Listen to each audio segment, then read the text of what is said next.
Shalom, my strong.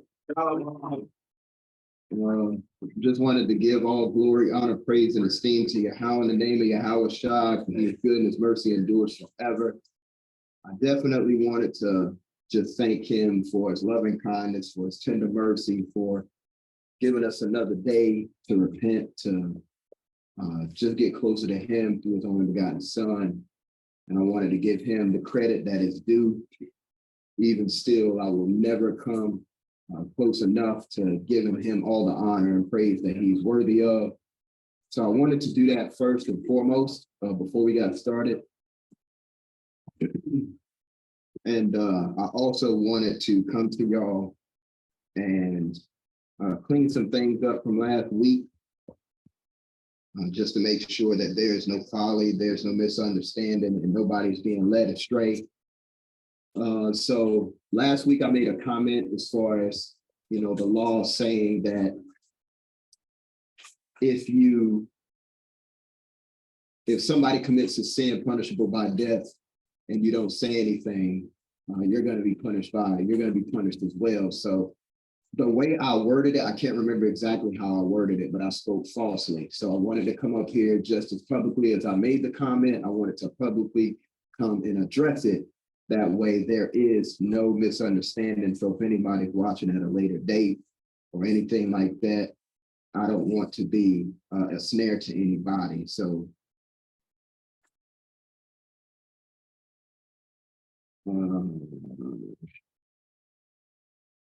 yeah, all praise to the Most High for repentance and just for grace and mercy. But yeah, this is Discern the King, part 2. Just continuing on from where we left off last week. And to kind of just have a little recap as far as, what we discussed last week. We kind of went over a couple of scriptures, just giving you an idea of who Yahweh Shai really is, who the King really is, and just some misunderstandings regarding like his character, the way he carried himself, and being able to understand and hear his voice and discern his voice from an enemy's voice. Does that make sense so far? All right, so we went over a couple of words. Shammai was the first one, and Bayan was the second one. And I was thinking about these two words this past week, and putting them together is kind of like a once you hear something, then you process it to confirm if this is the right way or not. And we know that we use the law, the Torah, to discern what's right and what's wrong. So we know Satan is a master of copycatting the Most High. Anything Satan's doing, he got it from the Most High. He's going to pervert it and adulterate it. So I didn't put it in the presentation because I didn't want to spend too much time on it, but there's something that they're creating with artificial intelligence. Y'all know technology is becoming more and more advanced. Have y'all heard of voice AI yet? Okay, so pretty much, imagine if I'm talking to you, but you hear Sister Gina's voice. Imagine that. So what they're doing through technology is being able to mimic anybody's voice. In the video that I was going to post, it was Leonardo DiCaprio talking, but through his speech, the voice was changed into like Joe Biden, Alex Jones, and it was like a couple of different other people. And it was just showing you how it sounded like a different person, but it was actually somebody else. And the reason I wanted to bring that up as far as these two words is, for one, imagine they can have you voice recorded saying something either incriminating or discriminatory that you never even said. 2, this is how Satan works. So Satan tries to do and say things like the Most High, but subtly he'll sneak his doctrine in there and it'll lead you all the way off the path. That's why Christianity is such, we know with the Spirit of the Most High how off it is, But we know a lot of family, friends, and loved ones who don't have that discernment to be able to separate the good from the evil. So that's what deception is, right? Right. Truth mixed with a lie. So imagine me coming up here and y'all see me, but if I started speaking with the speech pattern, Shalom family, who am I found? Yeah. Or if I say, Shalom, that's Zamorian. So, you know, we just have to, even in these last days, we know that they're watching us. They don't know this book. They're learning from what we put out. So as we learn, post these videos, the Most High gives us understanding. They're going and watching y'all videos, watching these videos so they can know how to trick us. You know what I'm saying? So it might look and sound like, but we know they can't come close to this law. So just moving on, you know, we went through the phases of Hamashiach, not all the phases, but just a couple of ones. We went through the healer, the judge, the king, and then the friend. And we came to this part as far as Shabar Lakam, break bread and build. Wabana, Shabar Lakam, Wabana. So before we get back into it, are there any questions, comments, concerns from last week that anybody wanted to, you know, speak on, reflect on? Because I know there are three things that I wanted to pick back up. And one was Pops's question as far as, I think it was it Isaiah? Was it last Isaiah? Okay, and we read from Isaiah, didn't we? Right. But I wanted to do that online just in case there's anybody at another time that goes back and listens to it. I wanted to get the understanding as well. So that was in the notes. It's already in the presentation. About the sonship, that's the second point. And the third point was Chef had read one of the precepts from last week, Ezekiel. Yeah, right. Ezekiel 37. So we're going to go through all of that because these were already in the notes. And last week was just, it was just powerful beyond understanding and comprehension for me, because the Most High just continued to prove over and over and over again that his spirit was in the midst of us. He did it. I'm not exaggerating. He did it at least 10 times last week. So I pray that the Most High is glorified and that his people are edified. Before we actually get started back into the presentation, I wanted to give Shamar the opportunity to kind of elaborate on something that was on his heart. So Shamar, you say you wanted to go over Yashayah 40? Testing. Yeah, Khan, we read this earlier for the Kathar readings. And I think it goes with your class. And I know a lot of times we read stuff and we just breeze right past it. But did anybody catch any messianic tones in Isaiah 40? Anybody? Or you missed it? Look like they missed it. You caught it. Yeah. Okay, that's one. Okay, so Zamaria, he was catching it. So I just wanted to reiterate, because a lot of people say, you know, they can't find the Messiah in the Old Testament, and the Messiah is right here in Isaiah 40. So I'll just read a couple of the verses. And it says, verse 3, it says, the voice of him that crieth in the wilderness, prepare ye the way of Yahweh, make straight in the desert a highway for Elohayanawa, our God. Every valley shall be exalted, every mountain and hill shall be made low, and the crooked places shall be made straight, and the rough places plain. Verse 5, and the glory of Yahweh shall be revealed. Who's that? And all flesh shall see it together, for the mouth of Yahweh have spoken it.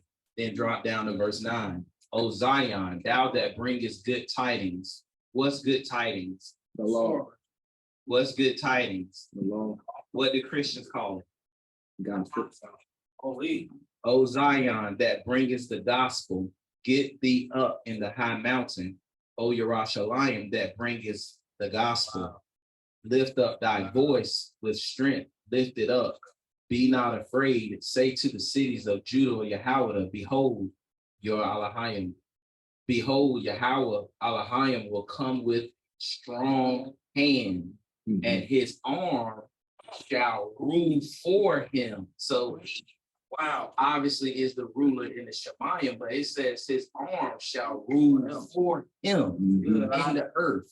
And that goes to Revelation, that he says that all power is given unto the Son. And then at the end, the Son is going to give all power back to the Father. It's right here in the Old Testament in Isaiah. And then it goes on to say, behold, his reward is with him, and his work is before him. Verse 11, he shall feed his flock, us, like a shepherd. Who's the shepherd? He shall gather the lambs. Remember the class where we said, where are the lambs? Tazan. And then, of course, Zion, Tazawan, with his arm, and carry them in his bosom, and shall gently lead those that are with young. So I just wanted to point out that the Messiah is all through this text. And he was in this passage right here, Isaiah 40. And since Nariah's class is discerning the king, I felt like that this was a perfect way to start part 2. So all praise. Well, Ron, you got something? You go back to verse 3, and verse 3 sets you off too. Con, yep, I started with verse 3, and it said, the voice of him that crieth in the wilderness, prepare ye the way of Yahweh, make straight in the desert a highway for our power. So this Britain says, prepare ye the way of the Lord, make straight the paths of our God, right? Make straight the paths, right? The Messiah says, I am the what? Way. Wow. Right there in the book. Which learning the language unlocks the Messiah all the way through this book. Is there echoes of how what's happening? It's repeating. Is that It's like up there. It's like a slow. I'm not sure. I'm just pressing the arrows to go back and forth through the slides. I don't want to break no. Oh, sorry, go to Facebook if you on Facebook. Okay. Shamaria. You're escaping on Facebook, you know, on Facebook. Is that it right there? That's good. Yeah.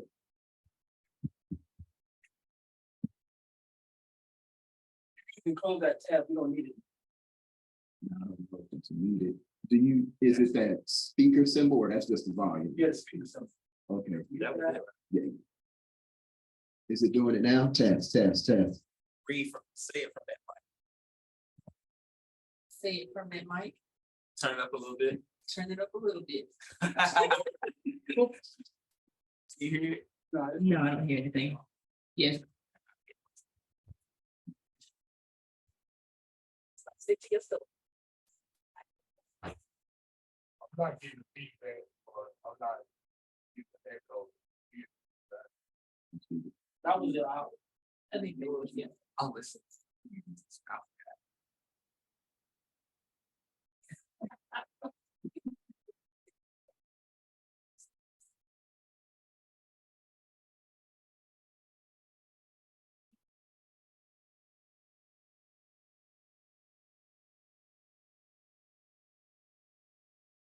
All right. Go on. Like that. Yeah. Really might feedback. Okay, everybody good? We're good. All right, so Shabbat Lakam Wabana, break bread and build. This was on my heart, as I said last week. Most High put this on me with another breakdown that we're going to do a little bit later, about over a year ago now, so almost 2 years in the making. But I heard this song by our fellow brother in arms, the Rock Bar, and it just, the Most High was just giving me so much, because what we're talking about here, as far as our redemption, is a process. It's a process of breaking down and reestablishing something that was built long ago. And we know that our King Hamashiach is that foundational piece that is the first step to being rebuilt. But let's focus on the breaking down, the Shabar Lakam. So we're going to go to, if you got a Britain Septuagint, it's in the book of 3 Kings, chapter 9. If it's in the KJV, it's 1 Kings, chapter 9. And just to make it easy, depending on what Britain Septuagint you have, it's page 458. Thank you, Bob.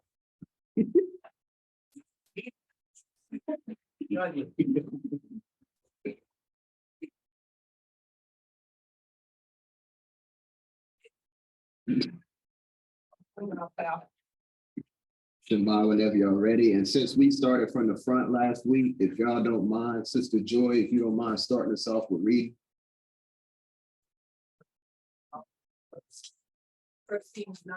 In the Septuagint, it's 3 Kings chapter 9.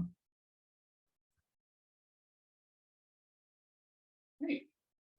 Shema. You can read whenever you're ready, sir. Okay. And it came to pass when Solomon had finished building the house of Yahuwah and the king's house and all Solomon's desire, which he wanted to do, Yahweh appeared to Solomon the second time as he had appeared to him in Gibeon. And Yahweh said to him, I have heard your prayer and your supplication that you have made before me. I have consecrated this house, which which you have built, to put my name there forever, and my eyes and my heart will be there perpetually. Now, if you walk before me as your father Dawad walked, in integrity of heart and in uprightness, to do according to all that I have commanded you, and if you keep my statutes, my judgments, then I will establish the throne of your kingdom over Yasharel forever, as I promised to Dawad your father, saying, you shall not fail to have a man on the throne of Yasharel. But if you or your sons at all turn from following me and do not keep my commandments and my statutes, which I have set before you, but go and serve other gods and worship them, then I will cut off Yasharel from the land which I given them. And this house which I have consecrated for my name, I will cast out of my sight. Yasharel will be a proverb and a byword among all peoples. And as for this house which is exalted, everyone who passes by it will be astonished and will hiss and will say, why has Yahuwah done this to this land and to this house? Then they will answer, because they forsook Yahweh, their Yah, who bought their fathers out of Egypt, and have embraced other gods and worshiped them and served them. Therefore, Yahweh has brought all this calamity on them. Now, it happened at the end of 20 years. That's good right there, sis. I appreciate it. This verse 9. So, in this right here, the Most High is speaking to King Solomon, saying, I've heard your prayer, and I'm gonna make good on my end. And if you obey what I'm telling you to do, if you shemai, if you obey, hearken and obey, I'm going to build this thing up, and it's going to be established forever. But if you at all turn back, then not only am I going to cut off the nation, but this house that you have built, I'm going to cast it out of my sight. Okay, so in other words, he's going to break it down, right? Now, we also know that the nation of Yasher Allah is also called the house of Yasher Allah. So not only did he say he's going to break down that temple, he's going to break down the people too. Khan? All right, so let's move on because we got a lot of material. Let's go to Yasher Yah, the book of Isaiah, chapter 30. Go ahead, sis. Yeah. Right. Yeah. Because he said that he's going to make the land desolate and he's going to kick us off of it so she can enjoy her Sabbath. You know what I'm saying? So.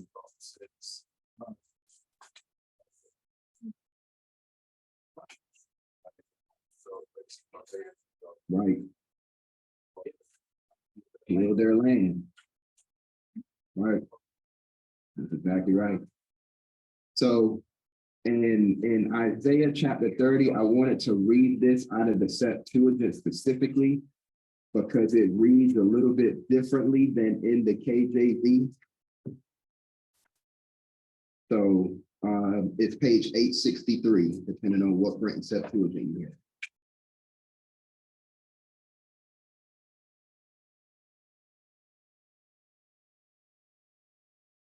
I'm not thinking of Masoretic, I'm not sure. It might be what is it usually one chapter behind or ahead?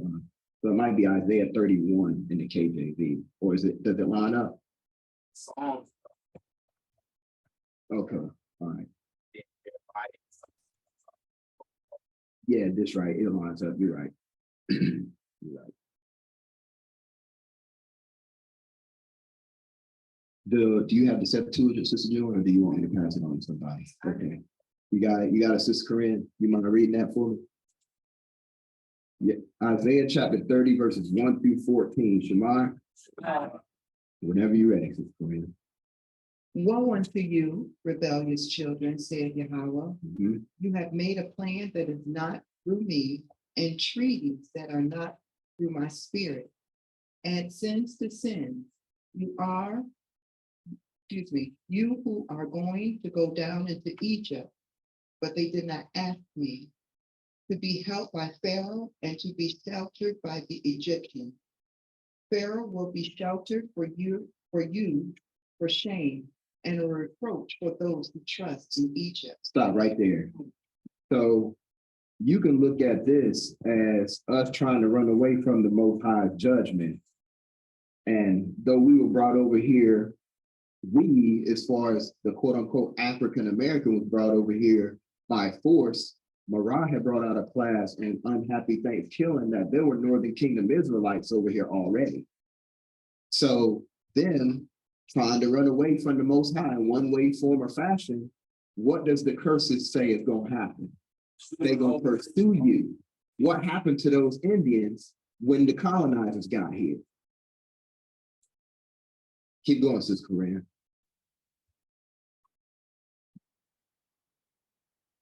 When you talking about, and I missed that class, and I don't want to get off subject, when you said they were already over here, didn't the Northern Kingdom, I forgot what the verse, didn't say they wanted to go to a foreign land so they can worship God the proper way? They was trying to get back to, worship him the proper way. That could fit. Mariah, you got anything in your notes about that? You want to speak on that? Yeah, so that was in, they had good intentions. Our people started with good intentions.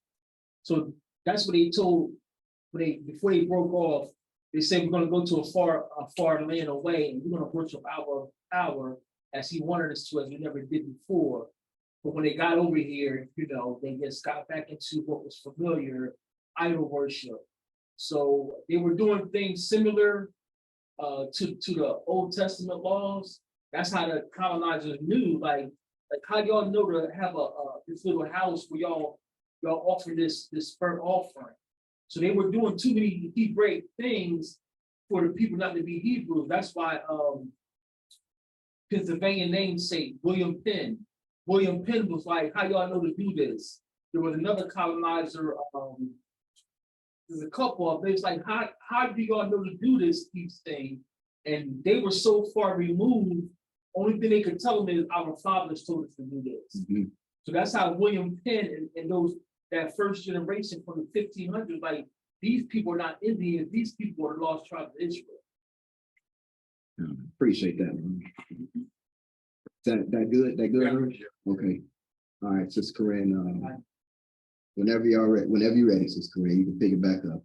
Isaiah 30, verse 4. Because in Tanis there are evil leading messengers. They will labor pointlessly for people that will not benefit them, and aid, but rather with shame and reproach. All the way through 14, Sister Corinne. The vision of the quadrupeds that are in the desert, in oppression and distress, are a lion and the cub of a lion. For there also apes and the offspring of Ax, who were bringing their wealth on donkeys and camels to a nation that will not benefit them. Mm.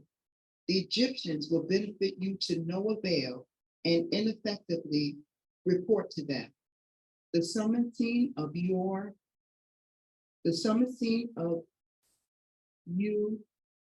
is to no avail. Verse 8.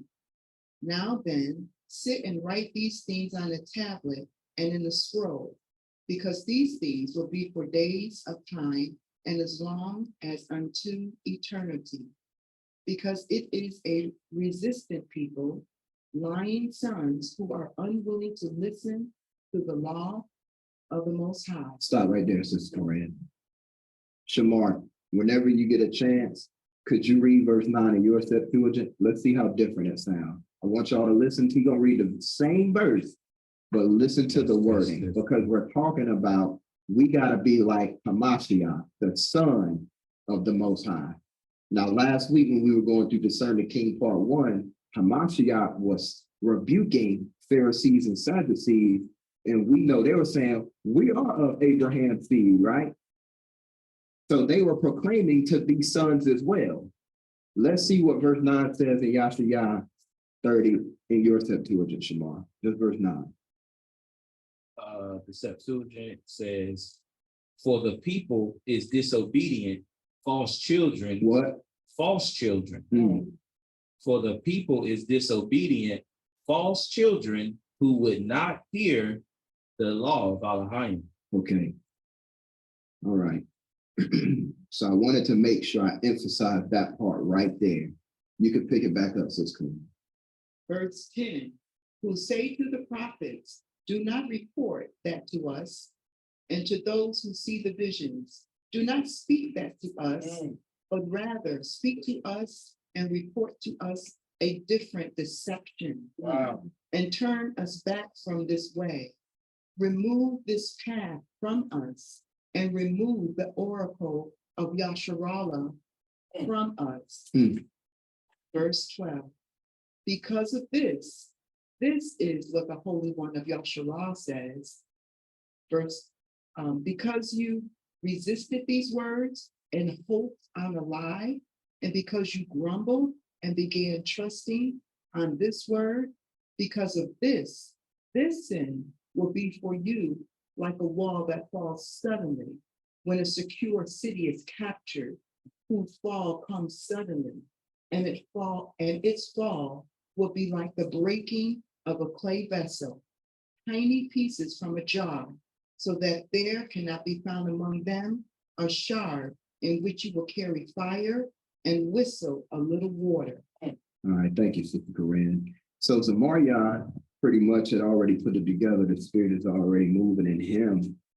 This is what I saw when I read this, when I was putting this together, because you believed in this word, because you said, don't tell us about the law. Don't tell us about the commandments. Tell us about grace. Tell us about just believing in Jesus, that he paid it all already, past, present, and future. Take away those Hebrew Israelite over here talking about hate speech, that we're not all God's people.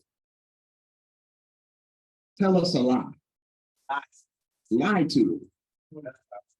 So the Most High is saying, because you believing in this word, it's gonna be like a wall that just collapses down on you. So he's essentially saying, once again, since you believe in falsehood, I'm gonna break this house down. Go ahead, Marah. Itch your ears, that's it.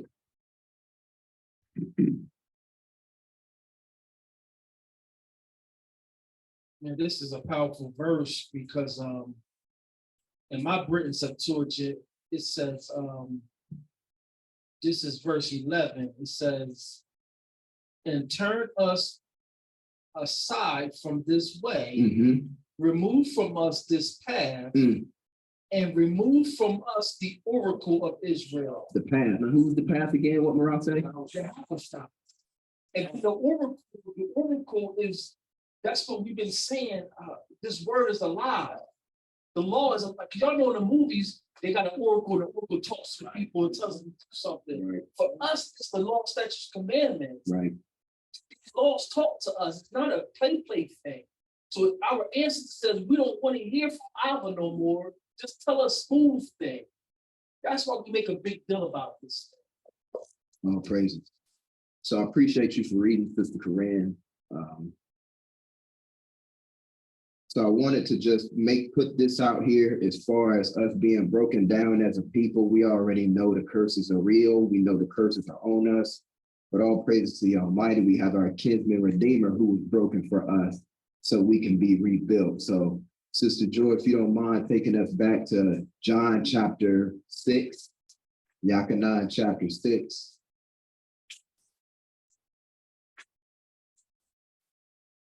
Before you go there, just what I was just to land me back off of what he was just saying. I know that the New Testament still speaks about the what they call, and I don't know if this is correct or whatever, the unforgivable sin, if you will, which is blaspheming the Holy Spirit, blaspheming the Holy Spirit. And when you think about it, it's basically the rejection of the Spirit. Now, when Mashiach left the earth, he said, I'm going to leave you with what? The Comforter, which is the what? The Holy Spirit. Wow. So that is the last of the last. If you rejected the Holy Spirit, you know what I mean? That's bringing all things back to your remembrance. That's bringing these law, statutes, commandments back to your remembrance. That's bringing you the word of the Most High back to your remembrance in order to walk this thing out correctly. You rejecting that. That's it. There is no forgiveness for that. You know what I mean? Here it is. You had the laws and the prophets, right? You rejected that. Mashiach comes along, you reject him, he leaves the Spirit. Now you're rejecting the Spirit that's trying to bring you back into the covenant. There is no, how can there be forgiveness after that? All praise.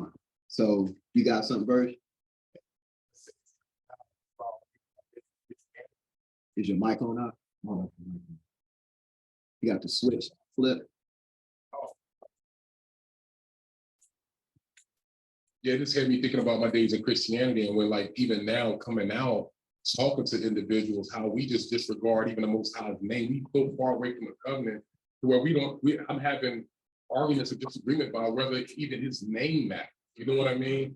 And I'm like, man, we don't fell so far away. And I was once in that position as well. Like, it didn't even matter. And I'm looking at that, how powerful that verse is. And it's like, I think about your children or my children. It's like, in Christianity, it's like, we just don't do what we want to do, how we want to love them. But then you look at the word, it's kind of like, if I told my son to do certain things before I left the house, and I come back, they didn't do nothing what I said. They're going to look at, I painted the wall. Yeah, I didn't ask you to paint the wall. You know what I mean? I asked you to do X, Y, and Z. And I'm like, man, seeing this now is just kind of like this. That's so powerful. And then you read that verse talking about the byword. It's kind of what other people is known by and working out the, you know what I mean? It's us, man. Right. Yeah, it was crazy. So Sister Marsha and then you should. Land me back in off everyone. And when scripture comes to my mind, because we want strong things, but still want the benefits or options of the Most High, is Isaiah chapter 4, verse 1. Go ahead, bring it up, sis. In that day, 7 women shall take hold of one man, saying, we will eat our own bread and wear our own apparel. Only let us be called by thy name to take away our reproach. You got anything, Chef? Or is that Sis Corinne? Okay, go ahead, Sis Corinne. I thought it was Chef. I just hear when you read the verse about sons and obedience and hearing the words of my aunt sitting to my left, I hear my father growing up in his Pentecostal house as a strict Pentecostal pastor. He always would say to my siblings above me, older than me, and especially my older brother, as long as you are in my house, you're going to do what I say. And our Heavenly Father is no different than our natural fathers and us as parents. When our children get so big and grown, it's my father's voice, but you think you so big and grown that you can do what you want to do. They all did. Drive your own car, but our Father, our Abba, our power, our help, our strength requires us to stay in His house, His people, and to be obedient.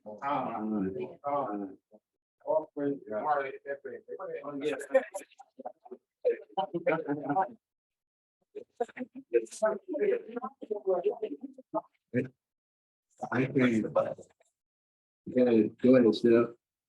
that thing is powerful. I mean, make it make sense. As we look through the generations, in the word, it shows you they were taught the law. It was all handed down to them. So when you're rearing your kid or your children, kids are something else. When you're rearing your children, you teach them things as they grow older. And as they mature, you give them more rules, you give them a little bit more explanation. But initially, you just tell them, don't do that. No, stop. Yep. Come here. Hold my hand. Look both ways. You get instructions. Why would a righteous father be any different?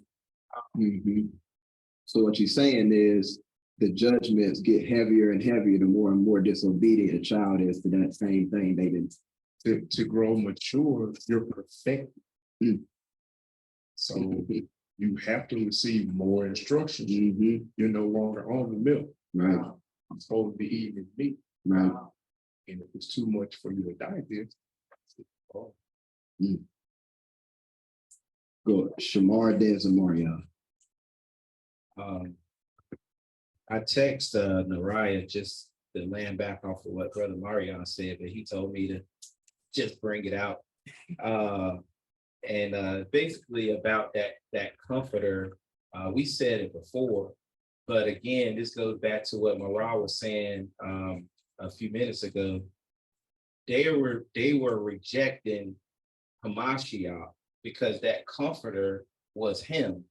And that's what I was bringing out, I think, in my class, the Hamashiach in a different role. So if you turn to John chapter 14, you turn to John chapter 14 and then start at verse 15. Shema. Yeah, John chapter 14, verse 15. It says, if you love me, Hamashiach, keep my commandments. The commandments he said he got from his father, right? Just for proof of that, real quick, if you go one chapter over to verse 10, he says, if you keep my, chapter 15, verse 10, if you keep my commandments, you shall abide in my love, even as I have kept my father's commandments and abide in his love. And he goes on to just tell you that the same commandments he's telling you is the ones that been told to us before. So going back to chapter 14, verse 16, if you keep my commandments, if you love me, keep my commandments, and I will pray to the Father, and he shall give you another comforter, that he may abide with you forever, even the Spirit of truth, whom the world cannot receive, because it seeth him not, neither knoweth him, but you know him, for he dwelleth with you. So Hamashiach was already dwelling with them, and shall be in you. Then he says, I will not leave you comfortless. I will come to you. So he's telling you that he's going back to the Father in the Shemayim, but through the Spirit, he's going to come to you. And then he says, yet a little while, and the world seeth me no more, but you see me. because I live, you shall live also. Mhm. At that day, you shall know that I am in my Father, and you are in me, and I am in you.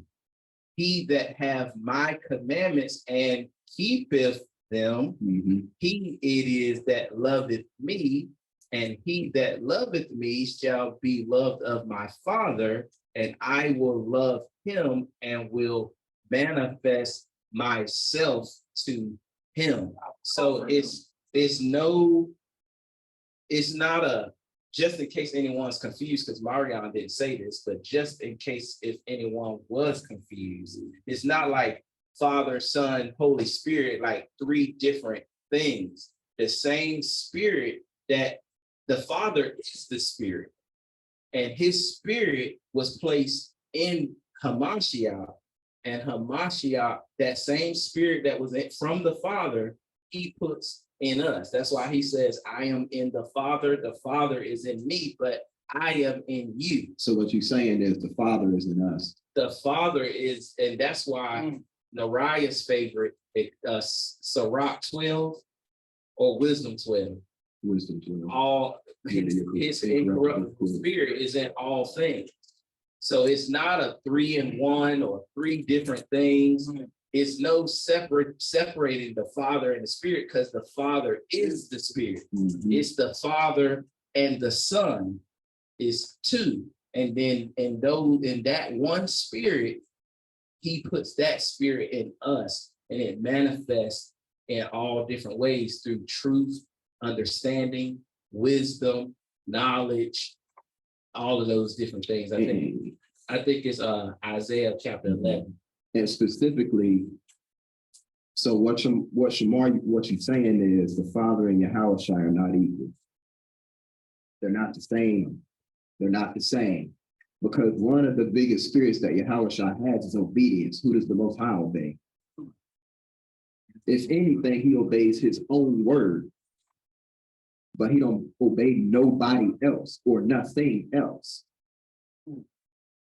So that's why he's called the Almighty, King of all kings, Master of all masters.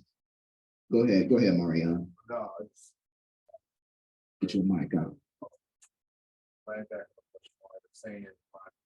What Paul was saying, 1 Corinthians chapter 1, verse 10, where he wished that we all have the same mind, same judgment, speaking the same thing. So, because what Mashiach was speaking, he was only speaking what Paul gave him. Right. You know, and the same thing with us. We should be only speaking those things, doing those things that, you know, Mashiach showed us from the Father. I praise him. So just to make it clear, that's why we pray that we have the spirit of Hamashiach, even though we know it's of the Father, but Hamashiach obeyed the Father unto death. That's that spirit that we want, to be able to do whatever the Most High say as soon as he say it, and don't second guess it, don't question it, none of that. Go ahead, Shimon. And we have to obviously go through the Son to get to the Father. He is, our advocate. But what I was saying about the two and the Father and the Son coming to us, I just was glancing down and I seen I had it marked. Just go right the same chapter down to verse 23. And it says, Shema. Verse 23 says, if a man love me, he will keep my words, and my Father will love him, and we, him and the Father, which is the same spirit, the Father's spirit in Hamashiach, will come up to him and make our abode with him. So if you keep the commandments, the Father and the Son is going to come to you. He that loveth me not keepeth not my sayings, and the word which you hear is not mine, but the Father's which sent me. And that proves what I was saying in the beginning. Is Christ's, Hamashiach's commandments is the Father's commandments. So Yahweh ain't talking about grace. Yahweh ain't talking about he paying it all. Yahweh is saying, he's saying the words that the Father has given me is from the quote unquote Old Testament. Because think about this practically, y'all. if Yahushua was sitting in the temple from his youth up, talking to the leaders and elders in there, what was they talking about? The book of Matthew wasn't written yet. The New Testament wasn't written yet. So what did he grow strong and mighty in authority in? The law and the prophets. What book is that, Maria? What book is that? That one of the I think it was one of the disciples. He said, "No new commandment do I bring you." Who is that? Let's bring that out real quick, then we'll get back to it. Sister Joy, if you can pick it back up on John chapter 6, we're going to start at verse 44, if you can.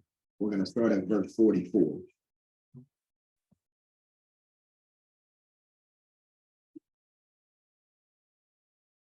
First John 2, verse 7. Go ahead, bring that out real quick, Mariana. You said 1 John 2? Yeah, 1 John 2 and 7 or 8. I think it's 8.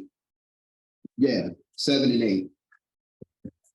Go ahead, bring that out real quick. This is, once again, like I said last week, this is just for our people stuck in Christianity, because when you reading this book in truth, it ain't no choice. It's such a sharp sword. You ain't got to put no pressure on things for it to be completely destroyed and cut in half. So go ahead. This is 1 John chapter 2, verses 7 and 8. Brethren, I write no new commandment unto you, but an old commandment which ye had from the beginning. Could you start at verse 6? Read verse 6 again. Okay, 1 John 2, starting at verse 6.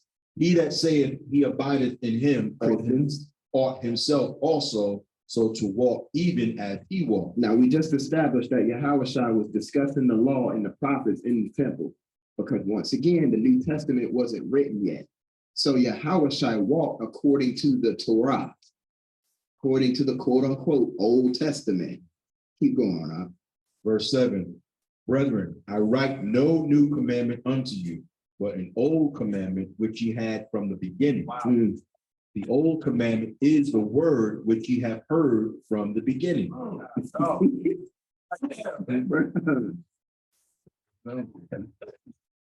Verse 8. Verse 8.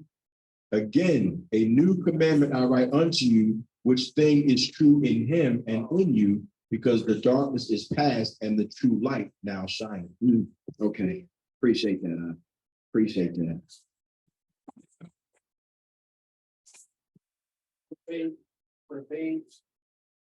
Well, the new commandment, when he told them the new commandments, what, thou shalt love the Most High with all your heart, mind, soul, and strength. And then the other commandment is one of the same, thou shalt love thy neighbor as thyself. When you think about the 10 commandments, right? So thou shalt love the Most High with all your heart, mind, soul, and strength. Those are the first 4 commandments. Those are the first 4 commandments right there. And then thou shalt love thy neighbor as thou love thyself. That's the last 6. So all of the commandments, all of the law is wrapped up in that we should, adhere to the Most High, be reverent unto him, and establish ourselves with him. And then with that, he shows us how to love our neighbor, just like we love ourselves. So really, there is no new commandment. Like you said, it's from the beginning. It's all one and the same. Go ahead and run. Well, praises for that. This is when these pagans are playing with our text. They don't know our language, because you just have this text saying, I give you no new commandment, right? And then you're going to have that word, and this new commandment I give you. It's very confusing, and these pagans do it on purpose. In our language, what John is saying, I'm renewing the commandments. Our word for new month is Kadash. So even Hamashiach, he didn't come with a new commandment. He renewed the first covenant that we messed up. This is when we got to reclaim our culture and take our text back. This text is food. So for those who were paying attention, it's very confusing. The first 2 verses saying, I give you no new commandment. And then verse 8 says, and again, a new commandment. These pagans don't know what they're reading. The word there should be the Hebrew word kadash. I mean, I'm renewing what we got from the beginning. We're It's crazy. Texas food bro. We're crazy. Yeah, you got something up?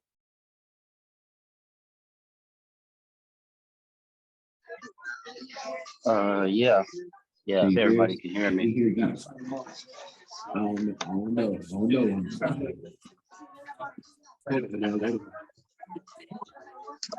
hear me?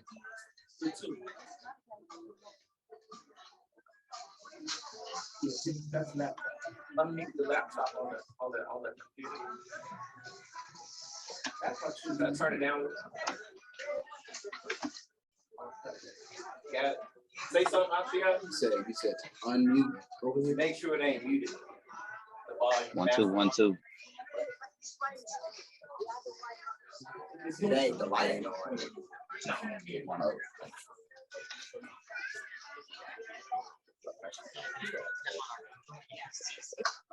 Say something out there.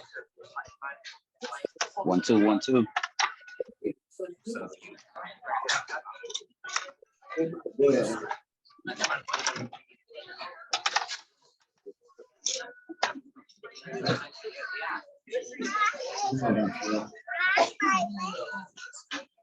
You guys can hear me?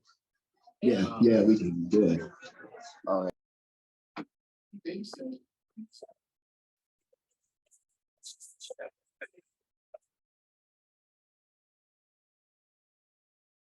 Go ahead. Go ahead, you good.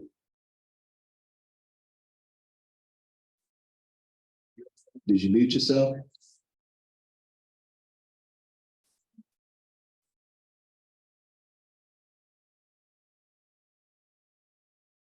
Actually, yeah, we can't hear you. We lost you. I don't know if it's us or. We heard you a second. Try to ago. get back in. Okay. You got kicked out. Do it. Puts out a bad signal.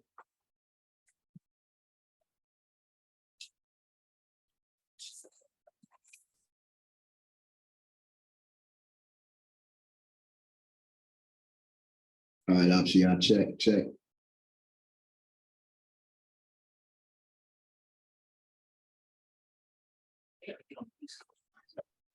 You guys can hear me? Yeah, we can hear you. Go ahead. Okay, sorry about that. I was moving around. Yeah, with the brother just said about the commandments and the what Yahushua talked about or mentioned about loving God and then loving your neighbor, and the whole law hangs on these two things. Yeah, I always looked at that scripture as that's summarizing what the 10 commandments is, and then I look at the 10 commandments as summarizing the whole law, because the first 4 is how you worship and love God, and then last 6 is how you treat your brother or your neighbor. And then when you look at the whole law, it's about how you worship and then how you're supposed to live. It's just a summary of the whole law.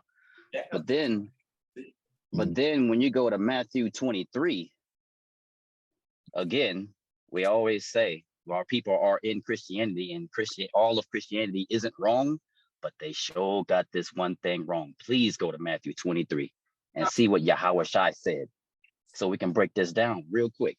Just the first few verses. Go ahead. Matthew 23. It says, "Then spake Yahushua to the multitude." What verse you on? And first verse 1. Matthew 23:1. "Then spake Yahushua to the multitude and to his disciples." So we got both groups there, saying, "The scribes and the Pharisees sit in Moses' seat." Stop right there. If somebody is sitting in someone's seat, or basically someone's office, they're assuming that position. They're taking that position of that person or whatever that office is. Okay, what if that's Moses' seat? What did Moses do? He handed down the law. So we already know that's what the scribes and Pharisees are supposed to do, right? They're the lawgivers. Okay, what did he say to his disciples and the multitude? Verse 3, "All therefore whatsoever they bid you, observe that, observe and do. But do not ye after their works, for they say and they do not. So he's telling you not to be a hypocrite like the Pharisees, but whatever the Pharisees is telling you, because they sit in Moses' seat, because they're handing the law down, like Moses handed the law down, observe it, observe the law, read it, learn about it, and do it. There you go. Mariah, you want to expound? Your Lord and Savior told you to keep the law. Christian apologists, but you don't want to break down that verse. Yeah, that's a great precept. Actually, we broke this down in the Hebrew, and when you put it back into our native tongue, it's confusing because in the English, it does sound like Messiah is telling them to listen to the Pharisees. But then it was like, you're telling me to listen to hypocrites. So he's not telling them to listen to the Pharisees. He's saying they're sitting in Moses' seat, listen to him. You already got Moses. So he's telling them they're supposed to be representing Moses, but y'all still got the temple, y'all still got Moses' scrolls, just listen to Moses. They're not, so what Messiah is telling them to do is pretty much forego or bypass the Pharisees. You don't need them because they're supposed to be sitting in Moses' feet and y'all got the law already. So whatever Moses said do that. So when you put it back in the Hebrew, it makes more sense. He's telling them, listen to Moses, not the Pharisees. Right. Good. I thought about this earlier. I saw it. I just marked it down for my own self and didn't say anything. But because this just came out, this is a witness right here in the so-called Old Testament about what Marah just said. And it's in 3 Kings or 1 Kings 9:2-9. And in the KJV, which is not necessarily wrong, but when you put it in the context of what Marah just said, the Septuagint makes a lot of sense. Mm-hmm. So it's verse 6. And let me turn to both of them. 1 Kings chapter 9. It's just the same precepts that Mariah got up there. Right. It's crazy how it's amazing how they all just keep flowing back and forth. Better might be. Yeah, you might need to switch those out. Should be something. Test. Might be just, But verse 6 says in the KJV, but if you shall at all turn from following me, the Most High, you or your children, and will not keep my commandments and my statutes, which I have set before you. In the Septuagint, it says, but if you or your children do in any wise revolt from me, and do not keep my commandments and my ordinances, which Moses set before you. So what Marah was just saying was, what Yahushua was saying was, you already had the words and commandments from Moses presented to you, do that. Mm-hmm. And that's the same thing that the Most High told Solomon to relay as well. Wow. I put the precept in here and I ain't even put that. Hey, man, good. Great. Oh yeah, I marked it down. Mm-hmm. Yeah. So is there any other questions, comments, the water for that option? Go ahead, Sis Corinne.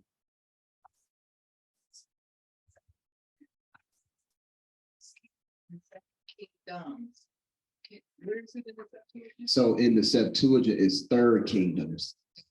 Mm-hmm. 3rd Kingdoms, chapter 9. Any other questions, comments? Everybody good? All right. John chapter 9, Yachanan chapter 9. Chapter 6, excuse me, I'm sorry. Yachanan chapter 6. John chapter 6. And instead of, I know in my notes right here, it says verse 48 through 51, but we're going to back up and read 44 through 51. So Sister Joy, If you will please, Shema, everybody. Give it, Mariana a couple of seconds. Good out. All right. Whenever you're ready, Sister Joy. Come to me unless the Father who sent me draws him, and I will raise him up at the last day. Mhm. It is written in the prophets. Where? Where is it written? It is written in the prophets, Okay. and they shall be taught by Yah. Mm. Therefore, everyone who has heard and learned from the Father comes to me. Not that anyone has seen the Father except he who is from Yah, he who has seen the Father. Most assuredly, I say to you, he who believes in me has everlasting life. I am the bread of life. He's the what? I am the bread of life. Okay. Your fathers ate the manna in the wilderness and are dead. This is the bread which comes down from heaven. What is that, Shai? Shemayim. Mhm. That one may eat of it and not die. I am the living bread which came down from the Shemayim. If anyone eats of this bread, he will live forever. And the bread that I shall give is my flesh, which I shall give for the life of the world. So there's a lot to unpack in these couple of verses. One that stuck out to me, and this is why we backpedaled. In verse 45, Yahweh, Jesus the Christ, who is ignorantly referred to. It says it is written in the prophets in the Old Testament, and they shall be all taught of God. Now, Marah, a few months back, in one of your classes, you almost blew a gasket because you were saying how people, well, I don't remember the book, chapter, and verse, but it says, learn of me. And people think that's referring to Christ, Hamashiach. But Hamashiach is telling you, you're going to be learned of the Most High. You're going to learn of his ways. He's going to be the one that you learn about. Every man, therefore, that hath heard, pause, and hath learned of the Father comes to me. Now that any man hath seen the Father, save which he is of Elohim, he hath seen the Father. Verily, verily, I say unto you, he that believeth on me have everlasting life. Yahweh said he's the bread from heaven, that lakam. He said that his body is the bread that's going to be sacrificed for the world of Yasher Allah. So we're going to move right along because, like I said, it's a lot of material. Let's go ahead and get 1 Corinthians chapter 11. I appreciate you, Sister Joy. Verge, you mind reading for me? 1 Corinthians chapter 11. Give everybody a chance to get there.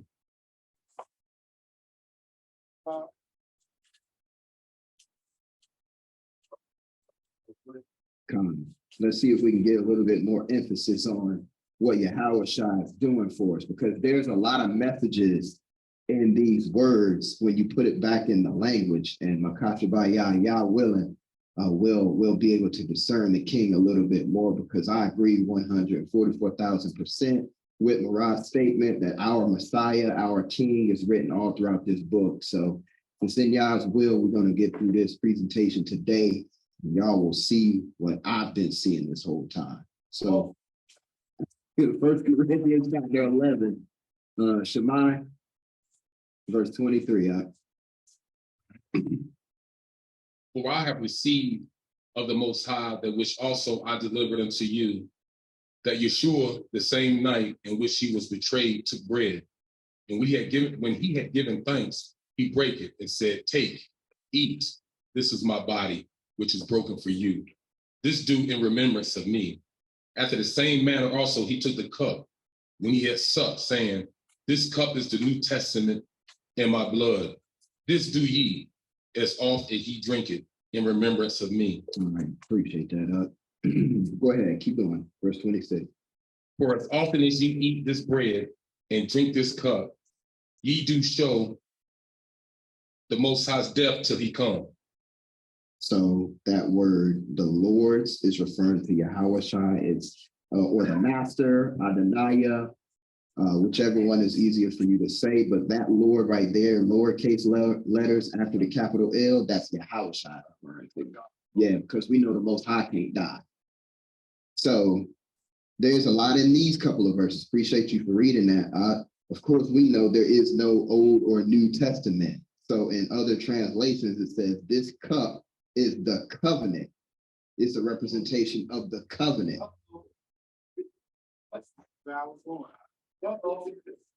So also it says, for as often as you do it in remembrance of me. But in verse 26, it says, we showed the master's death, not life, Easter followers, not life. So all that he has risen, you better be thankful that he died and then rose and came back and ascended back to the Father.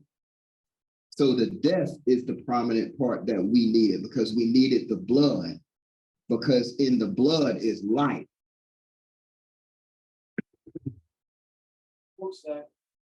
So once again, you know, we see this bread, this lakam, this manna from heaven being broken for us.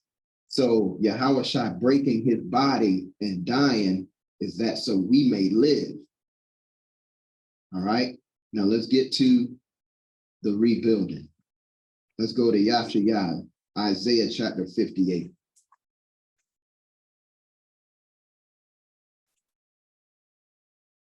Isaiah 58. Shamar, if you don't mind reading this, because a lot of these precepts are going to be in the Septuagint, just because the Septuagint reads a little bit clearer. I want to say Isaiah 58 reads similarly, but after what we just heard a few minutes ago earlier, man, this KJV, man. Shemai, y'all with Isaiah 58. Take your time, man. Crying loud and spare none. So in the Septuagint, Isaiah 58 is 893. You there?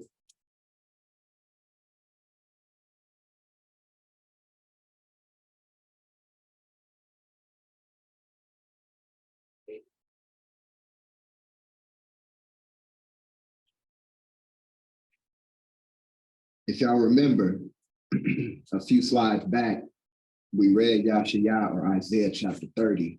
We read 1 through 14. And that was when it came to the breaking down. But as I said a few minutes ago, we're going to see the rebuilding as far as the reestablishing. So Isaiah chapter 58, y'all ready? Shaman, whenever you're ready. Cry aloud and spare not.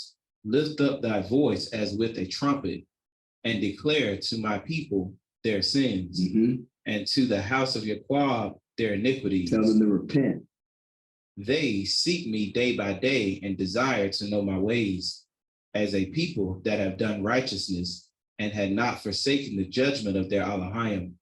They now ask of me righteous judgment and desire to draw nigh to Elohim, saying, we have fasted, or why have we fasted, and thou regardest not? So why are we breaking our bodies? We're afflicting our souls, and you ain't even regarding us. Why have we afflicted our souls, and thou didst not know it? Nay, in the days of your fast, ye find your pleasures, and all them that are under your power you wound. If you fast for quarrels and strifes, and smite the lowly with your fist, wherefore do you fast to me as you do this day, so that your voice may be heard in crying? So pretty much you doing injustices to those who I am looking at and listening to. These Christian pastors taking all your money in tithes, buying their yachts, buying their cars, buying their houses, and you just want prayer. You sending all your money, sending all these letters in, Pastor, just pray for me. I'm sick. I got a hurt leg. I just want you to pray for me. They don't even read the letters. Now you over here, pastor over here crying for a blessing from the Most High. Now you like, you done mistreated my people over here this whole time, and now you expect me to hear you? Keep going on. I have not chosen this fast, nor such a day for a man to afflict his soul. Neither though you shouldest bend down your neck as a ring and spread under thee sackcloth and ashes, neither thus shall you call a fast acceptable. So we know that, you know, the work, the weeping for Tammuz, all of these other fake holidays, you know, people get in a spirit. They cry, they pray, they do all of these things, but the Most High ain't tell us to do none of this. Easter Sunday, he ain't tell us to do that. Ash Wednesday, he ain't tell us to do that. But people praying for a blessing, who you praying to? When our Heavenly Father in this book told you not to do it. Go ahead, Chef. Love you. Verse 3 real quick. Why fasted we, and thou beheldest not? We meet ourselves, and thou knewest not. Just stopping right there. He's saying, you knew not me. So how do you have a relationship with somebody if the name doesn't matter? The first thing you do, fellas, when you meet a woman, you ask what? What's your name? And if you record the name and number, and you go home, you about to hit up Jordan, and you call her by another name, get out of here. She ain't having it. Now, women, they can get away with that a little bit. If we like them enough, we might let them call us back. But relationship with somebody with the name. You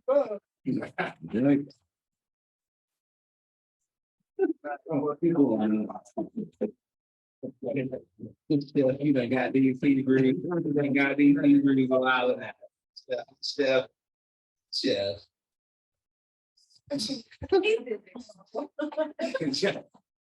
Just stop. This girl right here. He said they love it when they call them Big Papa. I ain't even gonna put you over that system, brother. See, I ain't gonna be able to Whenever you're ready. I'm trying to get it.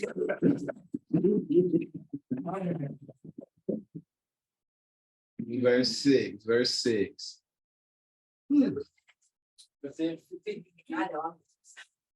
I have not chosen such a fast, saith Yahweh, but do thou loose every burden of iniquity. Do thou untie the knots of hard bargains, set the bruised free, and cancel every unjust account. So you're gonna give that tithe money back? Break your bread to the hungry, spread wealth, and lead the unsheltered poor to your house. If you seest one naked, clothe him, and you shall not disregard the relations of your own seed. Now, what did Yahweh shall say to the young rich ruler? Sell everything that you have. Sell it. Didn't tell them to give it away.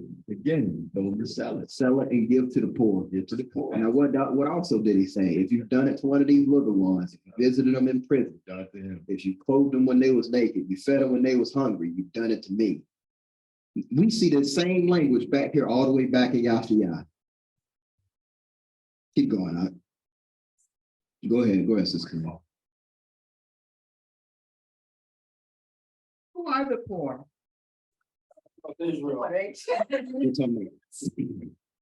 So where we are. There you go. Say that in the mic, Sister Rez. Say that in the mic. Say that in the mic. Sign with a permit sign. That's the poor is Yasharah. The fatherless is Yasharah. So it's given to your siblings, your brothers and your sisters. All praises. So the next time y'all see somebody homeless, anything helps. Silver and gold have I not done. But I tell you what, you take this Bible, keep these commandments, and with the testimony of the only begotten Son, be baptized in His name. Then we can talk. Then I'll come back around. I'll come back around, and if I see you out here, we'll check back in and see where you at. Oh, good. Yeah. Where you at now? Verse 8. Verse 8. Then shall your light break forth as the morning, and your help shall speedily spring forth. Stop right there. So the Most High said, if you feed the poor, if you clothe the naked, if you do these things in righteousness, how does verse 8 start again? Then shall your light break forth as the morning. Then condition. Hmm. Keep going. Then I'm just start from the beginning. Then shall your light break forth as the morning, and your help shall speedily spring forth, and your righteousness shall go before thee, and the glory of Elohim shall compass thee. Moran, I just want to say this because it's just pressing. This right here seems to allude to what Tobit was saying when he said, alms bring forth salvation. You loving your brother, aren't you? Right. And they try to say that, oh, they're saying that you're paying for sins. But it says right here in Isaiah that if you break your bread to the hungry, lead the unsheltered to your own house, if you see as one naked and clothe him, and you shall not disregard the relations of your own seed, then shall the light break forth as the morning, and your health. What is health? The life, salvation. Your life shall speedily spring forth, and your righteousness shall go before you. So he'll see your righteousness before he see you, and then he'll see his son, that his glory shall compass you. Because what do you see first, the sun or the rays from the sun? Rays. So our righteousness are the rays.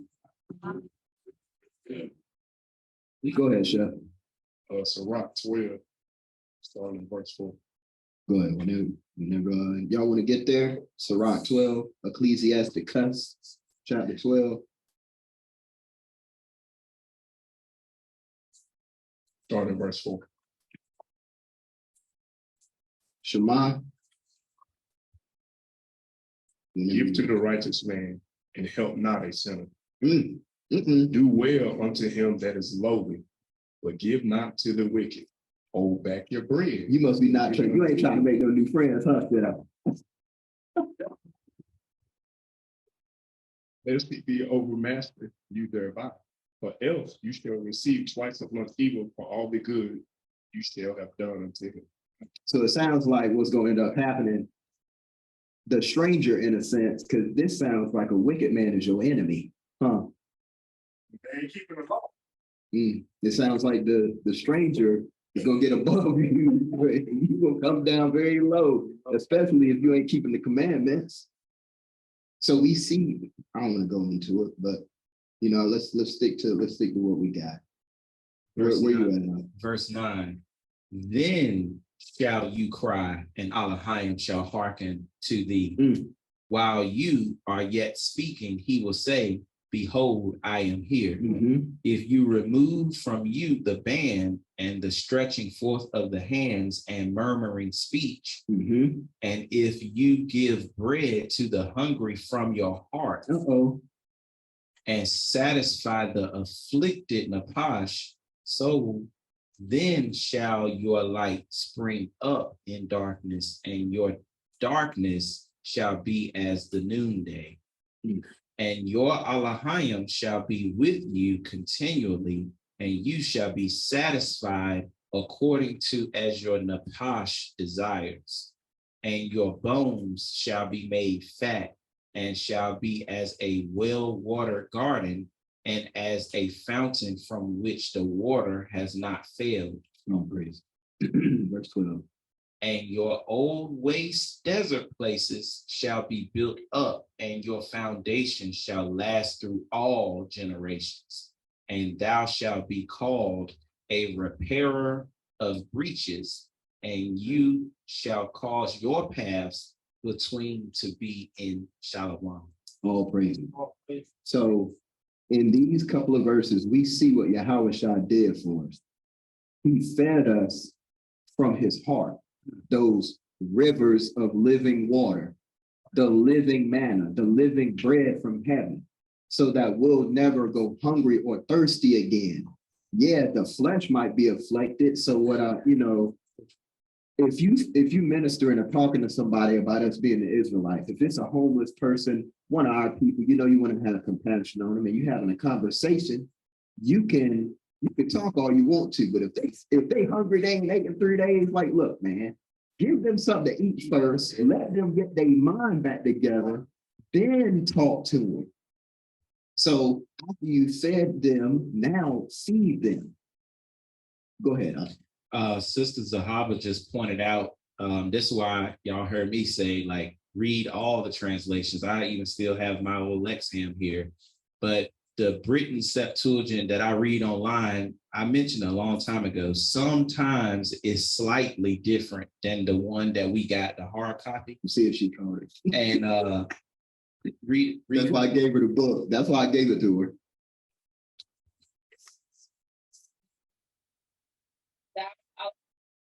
With thee continually, and thou shalt be satisfied according as thy soul desires, and thy bones shall be made fat, shall be as well-watered garden, and as a fountain from which the water has filled.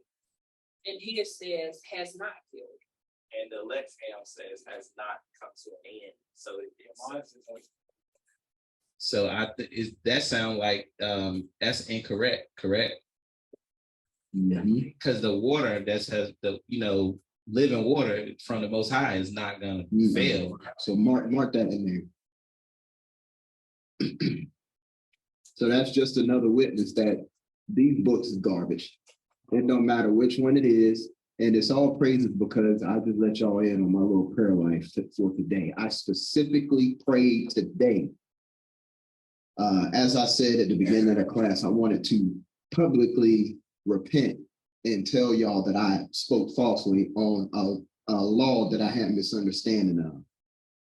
So my prayer today was that the Most High put his words in my mouth, that I spoke them to his people. I said, transition us from these books, from these websites. You give us your direct word. Start speaking to us again. So I appreciate you catching that, Sister Joyce. Oh, all right, so moving on, y'all. Moving on. We're transitioning still in Yashia. We're gonna go to part 2 as what I got in my notes. We're gonna go part 2 to the rebuilding. So we're gonna go to Isaiah chapter 30, and we're gonna pick up where we left off. We ended off on verse 14 a few minutes ago, but we're gonna pick up verse 15 through 23.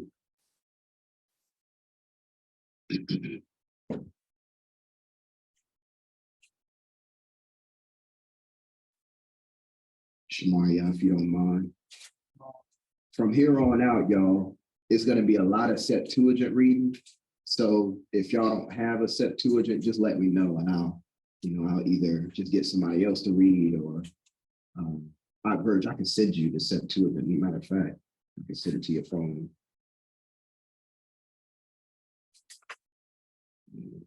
Sister Corinne, I'll send it to you as well. Oh, okay. Okay.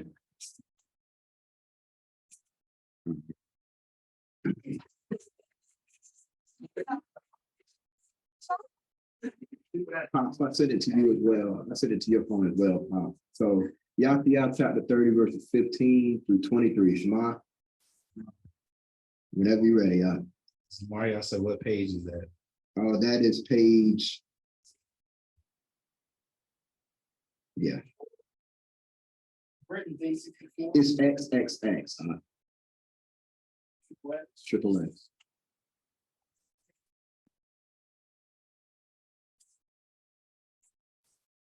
Isaiah chapter 30.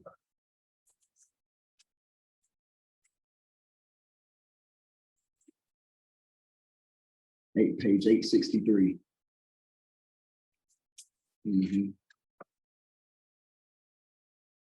Now, the next chapter might be on the next page. I tried to highlight it, but it might not be highlighted. Anyway, SELAH, whenever you're ready. Thus saith Yahweh, the Kadash, the holy Adonai. Okay, the Kadash Adonai of Yasharallah, when thou shalt turn and mourn, then shalt thou be saved.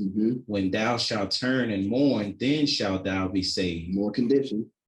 And you shall know where thou wast when thou didst trust in vanity. So y'all, let's all just be honest, man. Take the super brew cape off for a second. We all was in sin, and we all understand when we've been in a situation of sin, and when that sin was satiated, it's like we snapped out of a trance. When that spirit left you and you look, man, you just feel ashamed. You feel like you can't, like, what am I even doing here? So that's what the Most High is saying. When you shall turn and mourn, then shall you be saved, and you shall know where you were. Keep going on. When you did trust in vanities, lies, then your strength became vain, yet you would not listen. But you said, we will flee upon horses. Therefore shall you flee, and we will be aided by swift riders. Therefore shall they that pursue you be swift. So the help that you thought was going to come to help you, thought it was going to be big, fast, swift riders, those big, fast, swift riders going to come and kill you. Also, it sounds like something is bubbling or popping back here.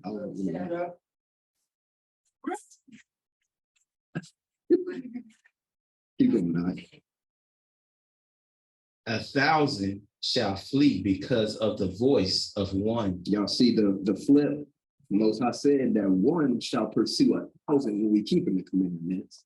Now, when you hear, we out of here, like roaches when you turn the kitchen light on. Keep going up. And many shall flee on account of the voice of 5 until you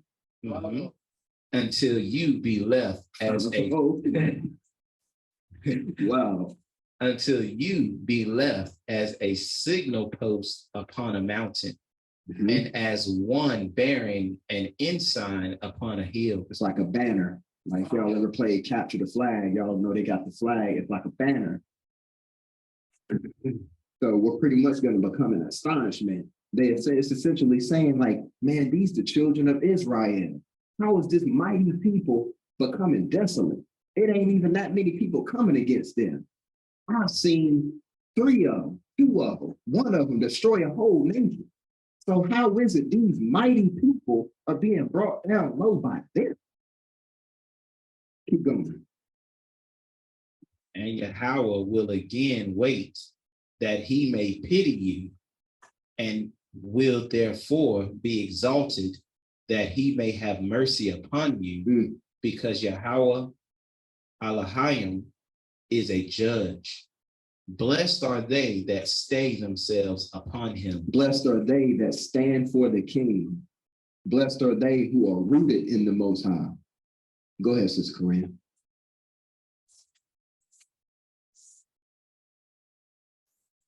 And does verse 17, at the voice of a single person, 1,000 will flee, and at the voice of 5, many will flee. Does that 5 refer to the first 5 books of the scrolls? Genesis, Exodus, Leviticus, Numbers, and Deuteronomy? No. I wouldn't know. In this context, it's pretty much just saying, at the voice of 5 of our enemies, multitudes of us are gonna be fearful. So let's just put this in a different way. In modern times, we're so scared of everything that it's embarrassing. By the voice of your news anchor, by the voice of Joe Biden, by the voice of Anthony Fauci, Bill Gates, you're going to be terrified, and millions of us are going to go and kill ourselves just because our enemies told us something. Or flee to Africa. Or flee to Africa. The spirit is so real, because I was going to say the president died just exactly like that. And I'm like, nah, I'm gonna let the class flow. And then you just end up saying it every single time. All praises. All praises. All praises. But that, does that answer your question, Sister Corinne? Okay. Where you stop at? Verse 19.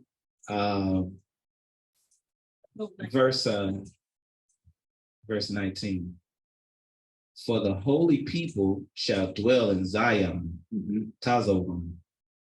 And whereas Yerushalayim has wept bitterly, saying, pity me, he shall pity thee. When he perceived the voice of your cry, he hearkened to you. And though Yahweh shall give you the bread of affliction and scant water, yet they that cause you to err shall no more at all draw near to you. For your eyes shall see those that cause you to err. Stop right there. Sister Corinne, could you clearly read that same verse in the KJV? I'm going to show y'all an adulteration that had me like, wow. Read that same verse, verse 20 in Isaiah chapter 30. Okay, that's all right. That's all right. Anybody else? Sister Joy, could you read it? Yeah. Read verse 20. Now we're gonna read the KJV, then we're gonna read the Septuagint again. So just clearly, slowly read it for us, Sister Joy. Yahuwah gives you the bread of adversity and the water of affliction, yet your teachers will not be moved into a corner anymore, but your eyes shall see your teachers.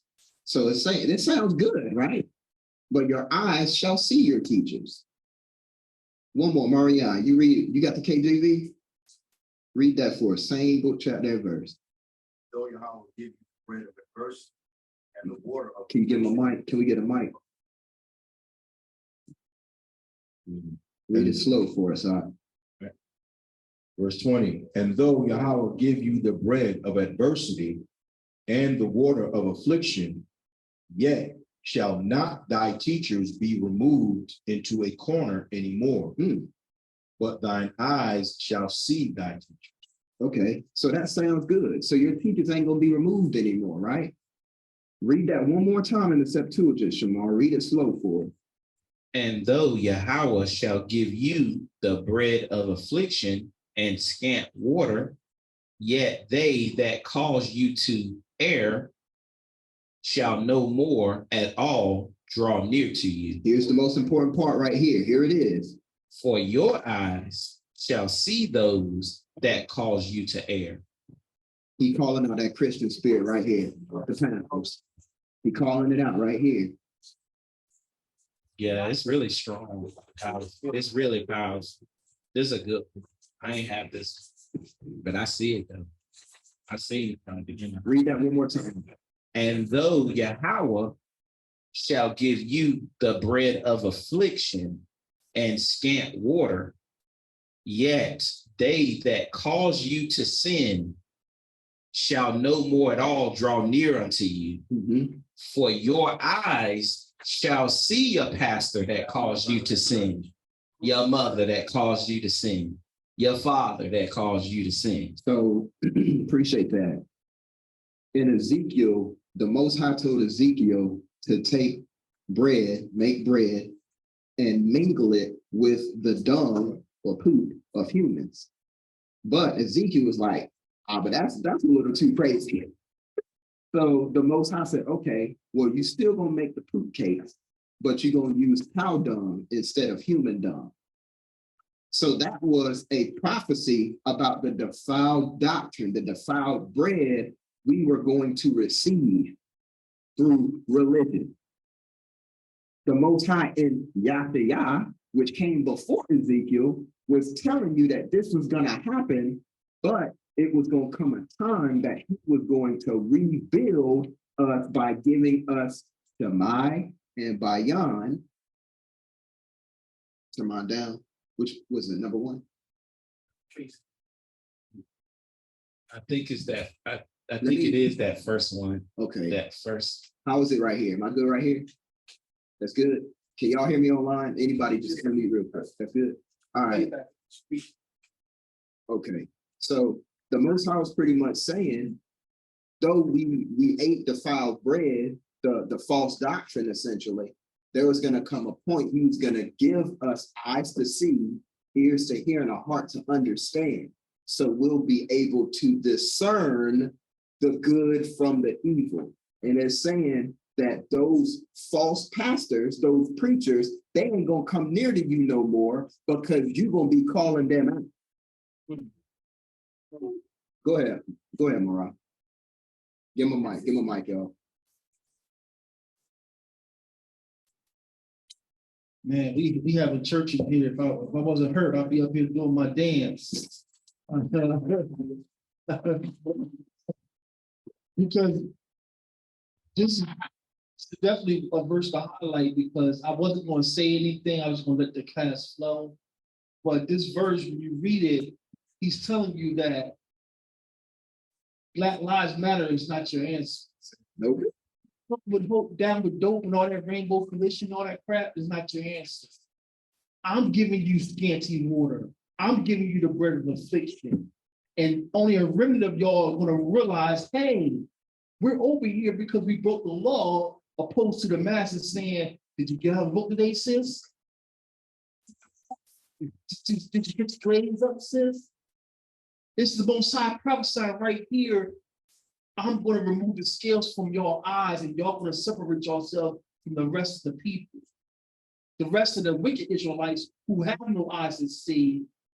Goodness, this is powerful. Powerful. Out of the darkness, they saw a marvelous light. But who gave them the eyes to see?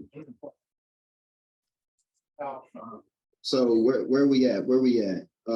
Verse 20, 21. Go ahead, And your ears shall hear the words of them that went after you to lead you astray, who say, this is the way, let us walk in it, whether to the right or to the left. And you shall pollute the plated idols, and you shall grind to powder the gilt ones, and shall scatter them as the water of a removed woman, and you shall thrust them forth as dung. All right, now, Sister Gina, could you read verse 21 in the KJV one more time? In the KJV. Read it for, if you could, read it for us. Read it for us slow. And thy ears shall hear a word behind thee, saying, this is the way, walk ye in it. Okay. Keep going. When ye turn to the right hand, and when you turn to the left. So read verses 20 and 21 for us one more time, Sister Gina, out of the KJV. And thou, and though the Most High give you the bread of adversity and the water of affliction, yet shall not thy teachers be removed into a corner anymore, but thy eyes shall see thy teacher. And thy ears shall hear a word behind thee, saying, this is the way, walk ye in it, when ye turn to the right hand, and when ye turn to the left. So that would make you think that this is the Most High Spirit leading us in truth. Read verses 20 and 21 one more time in your Septuagint, Shamar. Go ahead.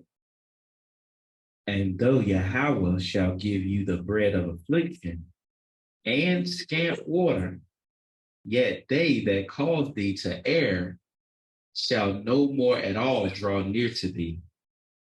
For your eyes shall see those that cause thee to sin. Verse 21, and your ears shall hear the words of them that went after you to lead you astray,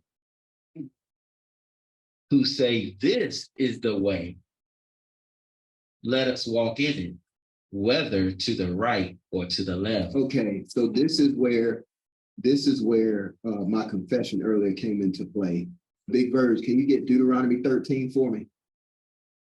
Because this right here is saying the Most High is going to give us eyes to see and ears to hear, to separate the good from the evil and be able to discern what these people are really pushing out here. While your pastor ain't checked on you. Right. So let's see Deuteronomy chapter 13.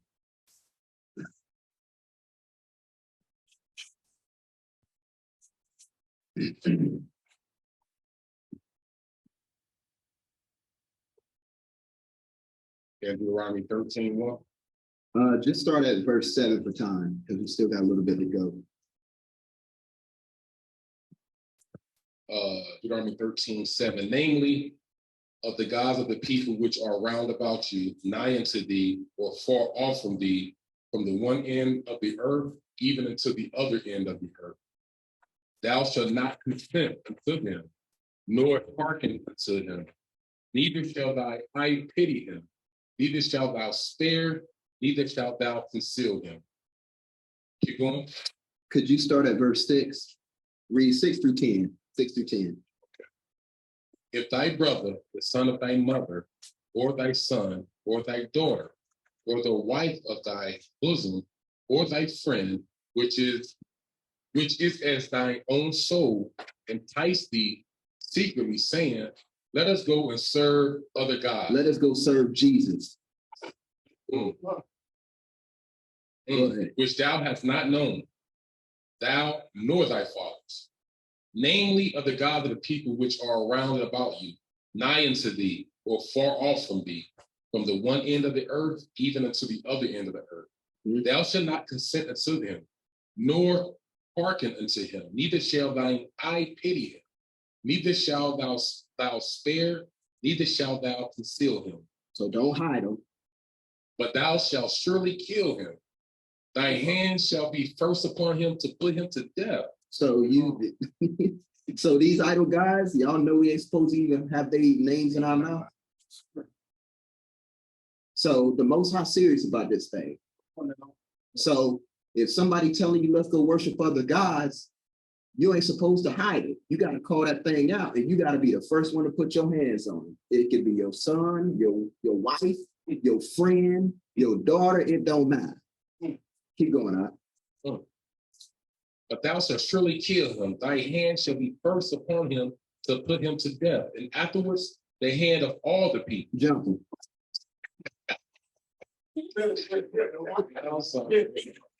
And thou shalt stone him with stones that he die, because he hath sought to thrust thee away from the Most High Yah, which brought thee out of the land of Egypt, from the house of bondage. Go ahead, finish it off with 11. Go ahead. And all Yasharah shall hear and fear, and shall do no more any such wickedness as this is among you. All praises. I appreciate you. Going back to Yashayah chapter 30. Shamar, did you have anything? Go ahead. Let him use you. Well, I mean, it's the Most High. To me, it's the Most High just speaking, because what I got from what you just brought out from seeing Isaiah, then going back to Deuteronomy, and now going to where I'm gonna go is Jeremiah 23. Come on. He's saying he's been saying the same things over and over and over and over again. Because do you have this in there? No. Okay. But I was trying to, be diligent and stick to, what I was telling y'all before, that I think I told Miss Corinne at the job, I try to listen to the Bible, and I listened to this again, and I heard stuff that I hadn't heard before about the prophets and the dreamers.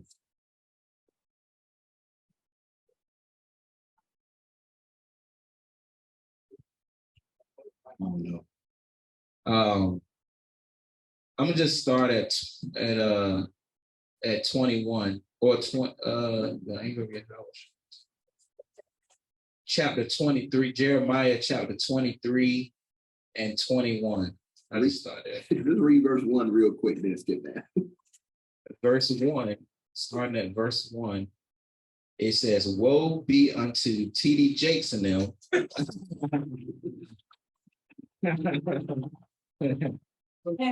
that destroy and scatter my sheep, the sheep of my pasture, saith Yahweh. And so we're gonna go down to 21, and it's talking about false prophets.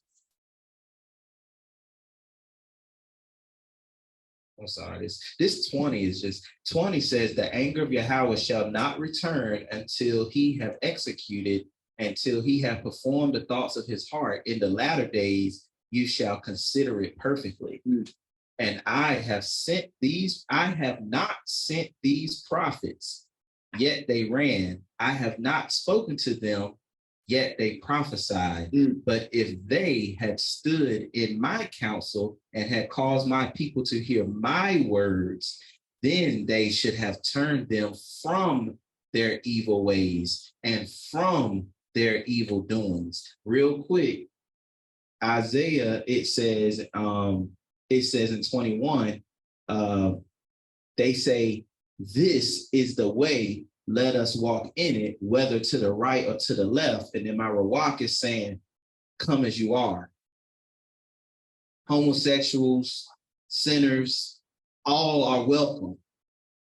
It don't matter if we go to the right or to the left.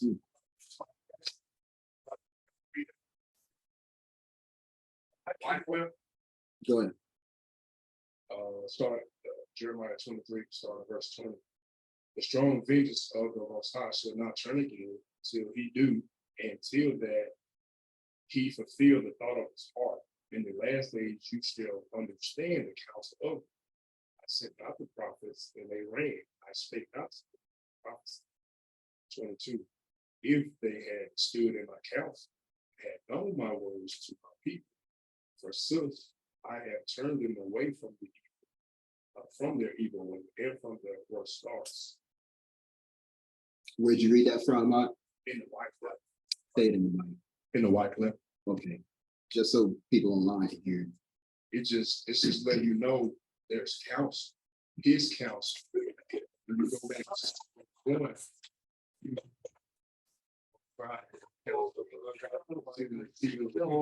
Right. So it's in verse 21, I have not sent these prophets, yet they ran. Didn't Yahshua in the Septuagint in verse 21 say, and thy ears shall hear the words of them that went after thee? That's what I'm saying. That's what I'm saying. And verse 23, am I at Elohim at hand, saith Yahweh, and not an Elohim afar off? Can any hide himself in secret places that I shall not see him, saith Yahweh? Do not I feel the Shemayim and the Aratazah, saith Yahweh? I have heard what the prophet said, that prophesy lies in my name. Jesus' name. God told me today. God told me to pray for you. Get on this prayer line for $37 million a week. God gonna bless you. God giving me a prophecy. Go ahead, Shimon. Khan, I mean, I was just blown away again listening to this, and now it's all coming out. And it says, I have dreamed. How long shall this be in the heart of the prophets that prophesy lies? Yea, they are prophets of the deceit of their own heart. So they saying, the God told me, but the Most High is saying, this is just from their own heart, which think to cause my people to forget my name by their dreams. So through their sermons, they're causing you to forget the name of the Most High, which they tell every man to his neighbor, as their fathers have forgotten my name for Baal. Jesus, God, Jehovah, Yahweh, Muhammad, Allah. Now, Even if we did receive a dream, what would we need in order to discern that it's from the Most High? That's why. Well, I saw it was Maria's hand first, Sister Corinne, then who? Is anybody online? Anybody online? Got any comments or anything? I don't want to miss nobody. Because I can't see them. Okay. Go ahead, Zamar. You got a mic on? Are you going into 23 on this Isaiah 30? Are you going to verse 23? Yeah. Yep. I'm gonna let you go into that verse. Go ahead, finish it up then. Start at 21 and run it to 23. I wasn't even gonna say nothing, but it's like the Most High Spirit is moving, man. You mentioned dreams, gotta have witnesses along with the dream. And so I'm sitting here, I'm looking at verse 23, and you're gonna remember this because I was telling you a dream that I had about this. And you remember we were looking for precepts concerning this dream. And I forgot all about this dream until I glanced to verse 23. And like I said, I wasn't gonna say nothing, but my spirit was saying, now the rain is coming. Because after all this just happened that you read before that, about following the pastors, whoever the leaders causing us to err and all that, then it says verse 23. Start at 21. Start at 21 because I want to keep it in context. All right, come on. So 21, and thine ears shall hear the words of them that went after thee to lead thee astray, who say, this is the way, let us walk in it. Whenever, whether to the right or to the left, and thou shalt pollute the plated idols, and thou shalt grind to powder the guilt ones, and shall scatter them as the water of a removed woman, and thou shalt thrust them forth as dung. So we're going to bring down these idols. That's what we're doing right now in the spirit. We're bringing down the idols. We're grinding them to powder with the rock, the Howard shot. Because if you fall on the rock, if you repent, you're going to be broken. But woe to the man who that rock fall on, because he's going to be grounded to powder. That's why none of these other false religions can stand against the truth. Go ahead, keep going. Verse 23. So then shall there be rain to the seed of thy land, and the bread of the fruit of thy land shall be plenteous and rich. So I'm gonna just hop on. Okay, finish it up. All right. So I'm gonna start over. Then shall there be rain to the seed of thy land, and the bread of the fruit of thy land shall be plenteous and rich, and thy cattle shall feed in that day, in a fertile and spacious place. Keep going. No, that's good. All right. So all praise to the Most High. So as I saw that scripture while everybody was talking, and I saw, then shall there be rain. A couple months ago, and I completely forgot about this dream. I dreamed that I was in a warship type airplane, and I was being pursued by an enemy. I don't know who this enemy was. I don't know why he was chasing me down, but he was after me. But in my mind, I knew that there was a certain destination that I was trying to get to. And I saw the destination in the distance, like it was near. So once I got to it, this joint was crazy. So as I go into the building, it was a building. I remember it was like I don't want to say it was a church, but it reminded me of, if you ever been to New York and seen the projects, how they almost look like skyscrapers. It reminded me of something like that. So I flew the plane into the building. Right before it had hit the building, I had fell out of the plane. I had jumped out of the plane. And so as I'm falling down, I remember seeing, I remember feeling it was heat, it was hot, and it was dry. And I remember seeing people, they were walking around, all dried up. I saw a man. One thing that stood out to me, I saw a man, he was buried underneath the sand, underneath steps. And so I didn't know why I was seeing all of this. I'm like, yo, what is going on? I could just tell the people were very bad off. But anyways, so as I'm falling, I'm seeing all these people in a bad predicament. It's hot, it's dry. I look up and I catch the plane going into the building. So I'm thinking, I'm about to see fire. I'm like, yo, it's about to blow up. So when the plane hits the building, water falls from the plane. And when the water hits the ground and hits the people begin to come alive again. So when I seen this, it like I said, oh my man, yo, I'm trying to get my words together. When I seen this, then y'all started talking about dreams. The Most High was speaking to me to let me know that was something, that was a dream that he gave to me. That was a microcosm or a vision of what's about to, well, what's already happening. The rain is coming. The rain is here. All praise to the Most High. All praise. Anybody got any other comments, questions? Yeah, man, like, man, I don't want to take up no time, but just maybe when we go off the air, Chef, don't forget that we got to talk about these dreams that you had. So yeah, because I ain't forget. But yeah, we gonna move on, but we gonna talk about this. We gonna talk about this more. So everybody, y'all got y'all boards. All right, so we see the rebuilding process. Yahushua coming, giving us the manna from heaven. When we turning from our sin, then we will be rebuilt and reestablished. So let's see if we can get some more like discernment of the king, because our names have functions and purpose. And we know it's all about the king. And, you know, I just wanted, this is where it's going to get fun, man. This is where it gets fun, more, even more so. And just Shema whenever you get it.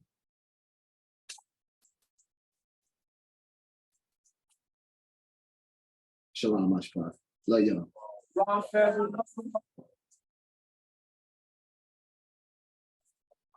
Take y'all with y'all. That's right. Close high, people.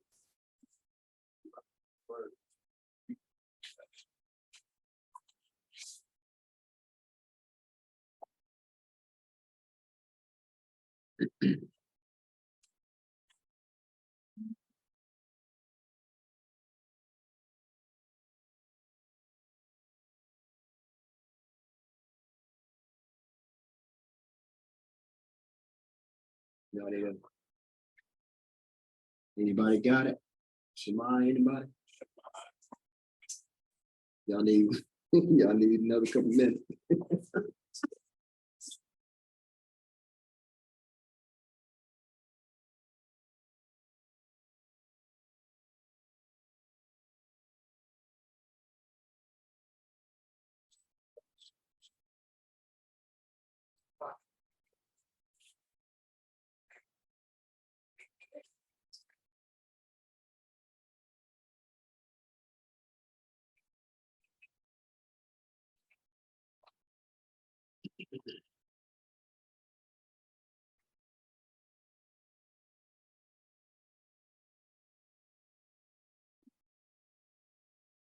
Bruh, wait till you see it, man. Wait till you see it.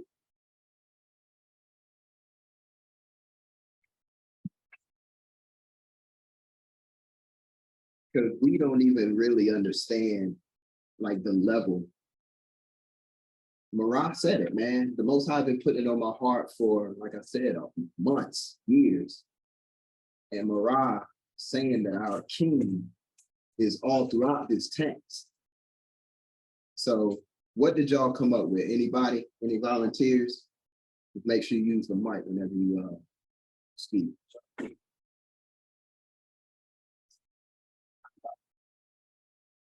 What words did y'all get? Not necessarily the breakdown, but what words did y'all get? Right. Those words I used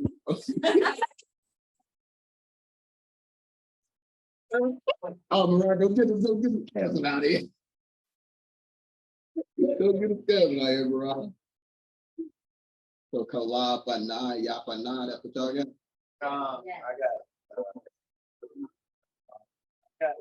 What you get, Shmuel? You look like that. I got Kalab Ban Yapana.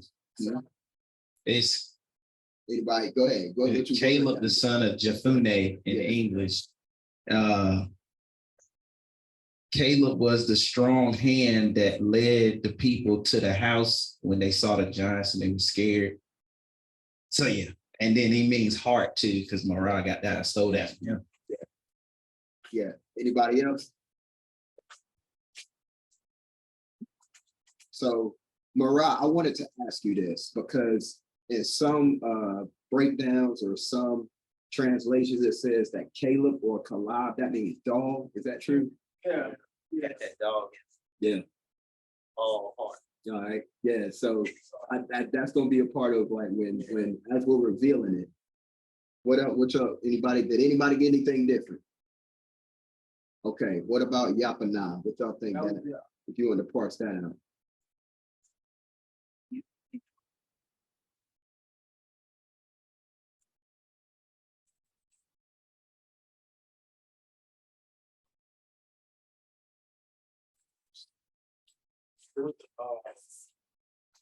So Yapana.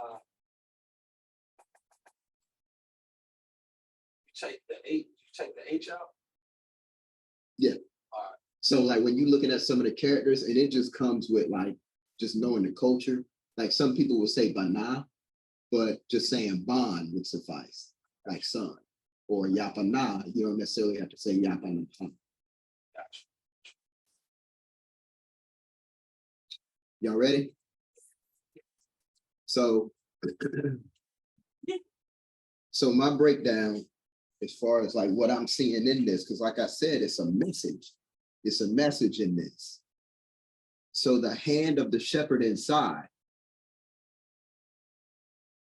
the hand of the shepherd inside, the house of the seed.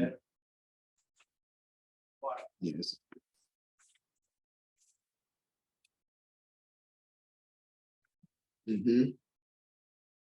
So then at the bottom, Yapana, the work for Yah, because we know that can be he. Go ahead, Jax. Use your mic. For Kalab, I got let the father's hand eat. Oh. And for Mom, I got let your seed grow. And then for Yapana, I said let the Most High speak to you. This was hot.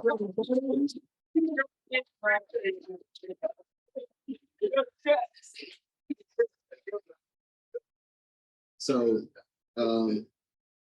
that's good. That's that you're on fire. Huh? You're on fire. You're on fire. So as Shamaria said, this is Caleb, son of Jephunneh. Caleb, the son of Jephunneh. Shamar know who it is. Shamar know exactly who that is. So let's get some precepts to get some understanding on what's being talked about. Let's go to Numbers chapter 13, verse 7. Numbers chapter 13, verse 7. At page 192 in the Septuagint. No, page 191. 191.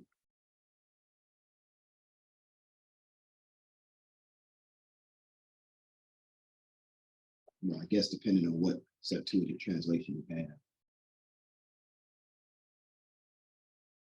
In the KJV, it's also Numbers chapter 13, but it's just verse 6. Shema. Is Nahabi, you mind reading this?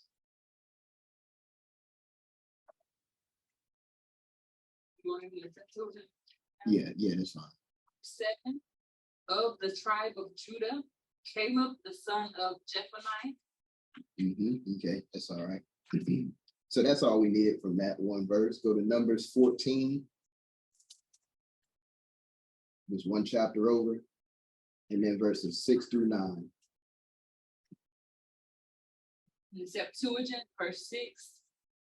But Joshua, the son of Nun, or Nun, None. okay, and Caleb the son of Jephunneh, Mhm. of the number of them that spied out the land, rent their garments, and spoke to all the congregation of the children of Israel, saying, the land which we surveyed is indeed extremely good.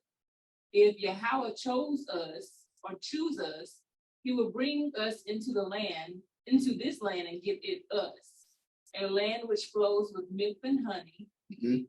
Only depart not from Yahweh, and fear ye not the people of the land, for they are meat for us. For the season of prosperity is departed from them, but Yahweh is among us, fear them not. Okay. So this is when Masha or Moses told the companies to spy out the land, one representative from each tribe, right, Mariah? So Caleb and Joshua came back and was like, yeah, man, that's a good land over there. And if the Most High choose us, we're going to be able to take that land. But we know that some of the other wicked elders, they were falsifying the report. But Caleb and Joshua stood for the king, stayed rooted in the Most High. And they was like, nah, man, don't transgress the Most High. Believe that he gonna deliver this land to us and we gonna take it. These people are food to us. We gonna eat, we gonna consume them. That's what eat meat. We're gonna consume them. We're gonna destroy them and take this land if it's in the Most High's will. So we got that. All right, let's keep flowing. Let's go to 1 Kings chapter 7. I want y'all to remember this now. Kalab ban Yapana. Kalab ban Yapana. It's crazy how we use that same language now, because it's two people going against each other and somebody outshined. We say, ooh, he ate him up. Yeah. Page 363 in the Septuagint. Page 363 in the Septuagint.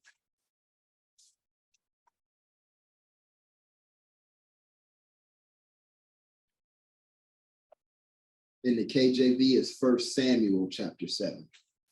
1 Samuel chapter 7. In the Septuagint is 1 Kings chapter 7. We're going to read just verse 3. Good. Verse 3. Shema. Go ahead. And Samuel spoke to all the house of Israel, Yasharallah, saying, if ye do with all your heart return to Yahweh, take away the strange gods from the midst of thee, or the midst of you, and the groves, and prepare your hearts to serve Yahweh, and serve him only, and he shall deliver you from the hand of the Philistines. Zamar, do me a favor, get your concordance app ready. Do me a favor. All right. So we're going to see if we see a pattern here. See if anybody catch it. And if anybody catch it or they got a guess, just bring it out whenever it comes to you. Let's go to 2nd Baruch 32. 2nd Baruch 32. I'll let you know. So now let's go to 2nd Baruch or Baruch, chapter 32.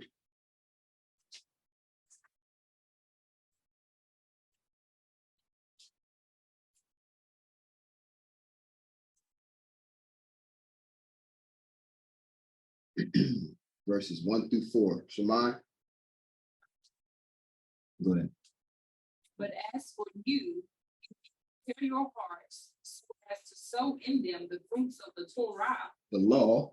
It shall protect you in that time in which Yahweh is to shake the whole creation.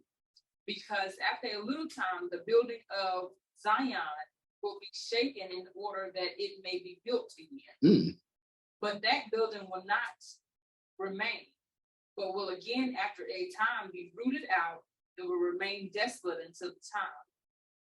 And afterwards, it must be renewed in glory and perfected forevermore.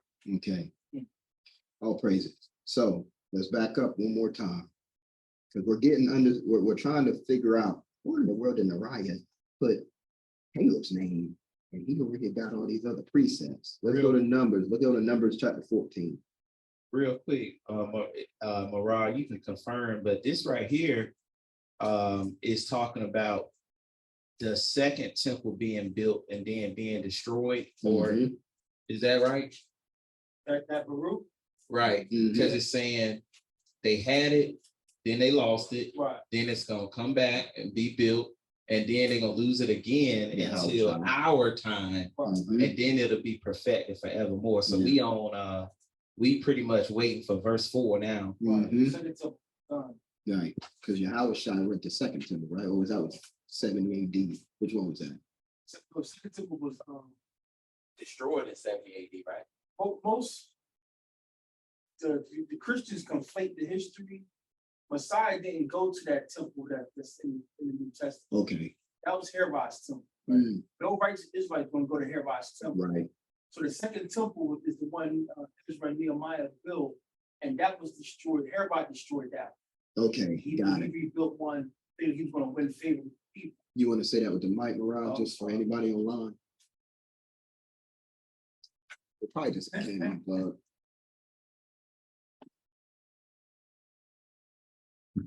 Check. Yeah, you good. So the Christians conflate the history. The temple that we read about, the so-called New Testament, that's not the second temple that Ezra and Nehemiah built. That temple in the so-called New Testament is Herod's temple, and no righteous Israelite was going to go to Herod's temple. Herod destroyed the second temple, and he rebuilt his temple, thinking he's going to win favor with the Israelites, and he was going to be accepted as a Jew, but none of our righteous elders ever accepted him. So this temple in Second Baruch is definitely talking about the second temple built by Ezra and Nehemiah, and this new temple is our generation. But just to correct history, the Christians, they don't know the text, they don't know the history. Our Messiah never went to Herod's temple at all. So they had little bayats throughout the cities. He would go to those bayats. The text called them synagogues, but that's a Greek word. We wouldn't use that word. Yeah. So Messiah went to the local bayats to teach. Yeah. But as far as that temple they had, that was Herod's work, and no righteous Israelite would go to that temple. Okay. Appreciate that understanding and clarity. Any questions, comments before we go to Numbers 14? Trying to keep this as simple as possible. You ready, Zana? Septuagint. Numbers 14, it is page 193.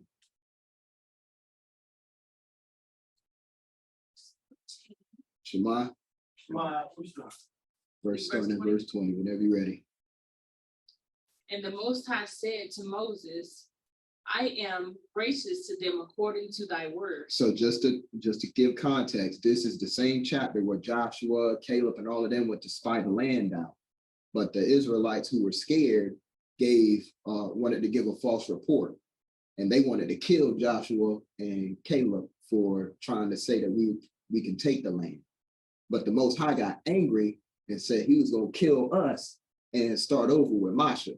But Moshe was like, well, don't do that, because then the other nations going to laugh at you saying, how is this great God not able to deliver his people that he swore to deliver? So start over from 20 again for us. And Yahweh said to Moses, I am gracious to them according to thy word. But as I live and my name is living, so the glory of Yahweh shall fill all the earth. For all the men who see my glory and the signs which I wrought in Egypt and in the wilderness, and have tempted me this 10th time, and have not hearkened to my voice, surely they shall not see the land which I swear to their fathers, but their children which are with me here, as many as know not good or evil, every inexperienced youth, to them will I give the land. But none who have provoked me shall see it. Here it is, verse 24. But my servant Caleb, because there was another spirit in him, and he followed me, I will bring him into the land in which he entered, and his seed shall inherit it. Okay, so what did y'all notice as a pattern throughout these precepts, learning about Caleb, the son of Jephunneh? He had a different spirit in him. Now, what similitude do we translate that to these days? And it's in his name. If a different spirit is in you, what body part do we usually reference that as? Your heart. the heart. Okay. So have y'all noticed, did y'all notice on all these precepts, it was saying prepare your heart? Zamar, in your concordance app, type in H3312.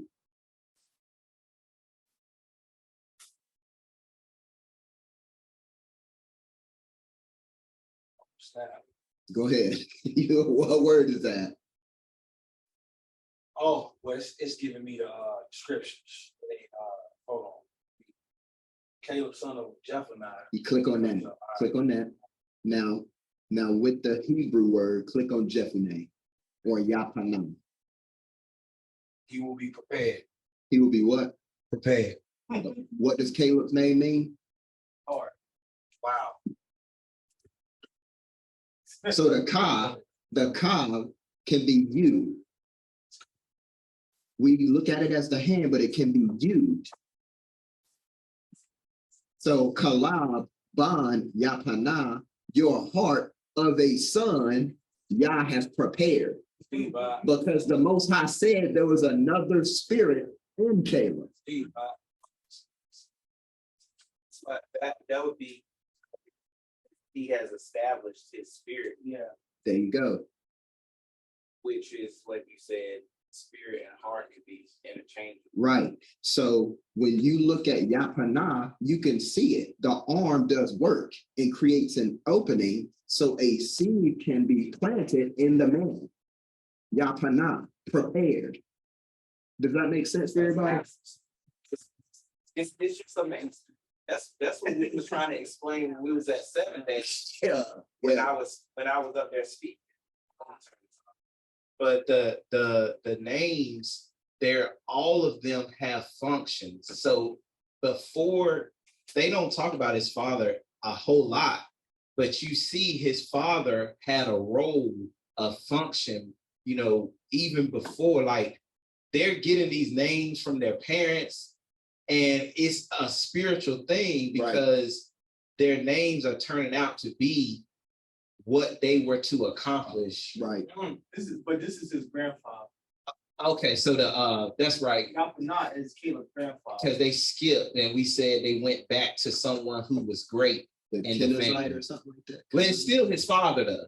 Right. Because we don't have grandfather. Right. Still his father. So just to give y'all like a testimony moment, Zahaba, the other day, might have been yesterday, the day before, we was talking about baby names, like naming our daughters.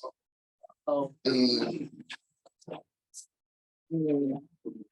what did you say? I want you to be a witness. What did you say? What did you say? And then what did I say? When what you said you want to name her Joya? Go ahead and tell the story.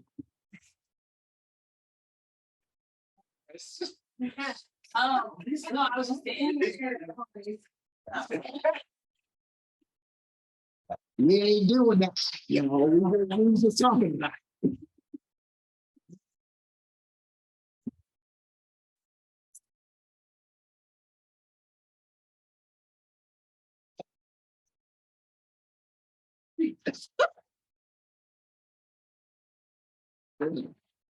Yeah, what were we talking about? And then what did I say as a response to what you was talking about?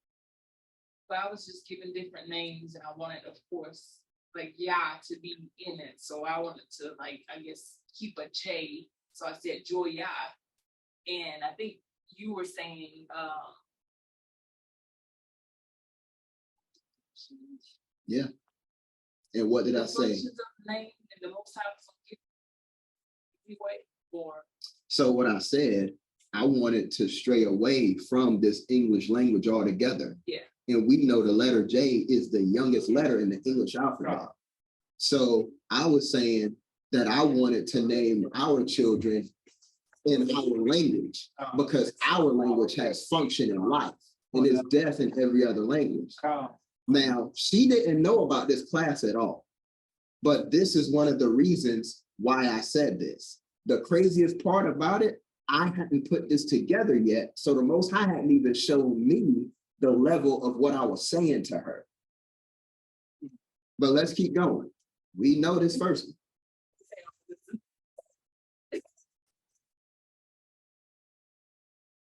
I know that one. Young, I was okay. fun, I buy. Go ahead, Jack. Nah. You got it. Outside line. No one. Okay, now who do y'all think this is? Joshua, the son of Nun. All right, let's see if we can get some understanding, because like I said, it's phrases, messages, functions, prophecies in our names. I know. Let's go to Exodus chapter 4, verse 22. Boy.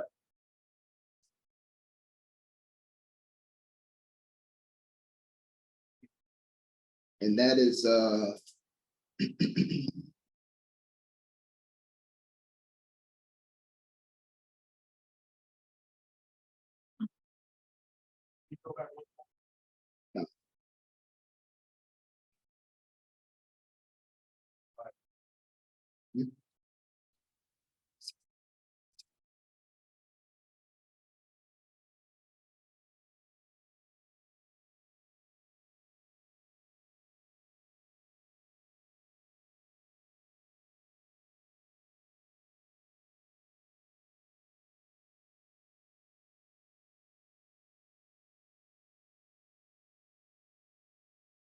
before we go to Exodus, though, y'all, let's go to Numbers. Let's go to Numbers 13.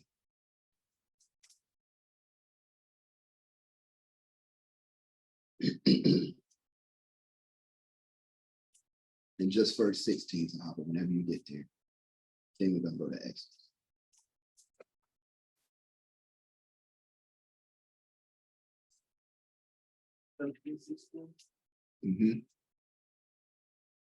In this page, I got Sahaba over here struggling. I'm sorry. I don't have the page. I don't have the page in my 191.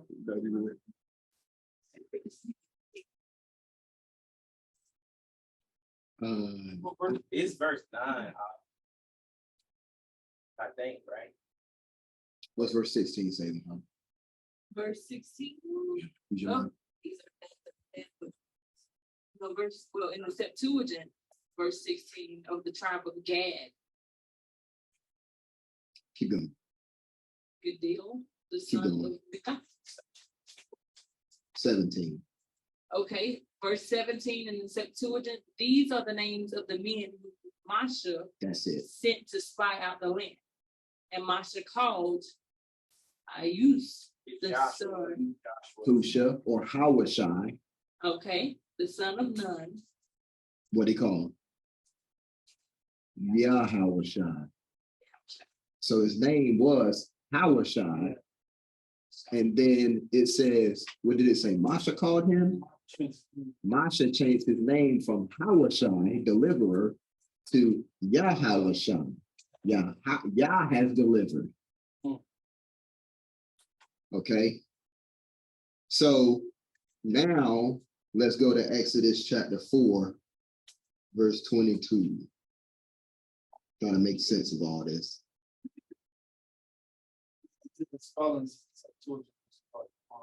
All he was pointing out was Masha changed Joshua's name.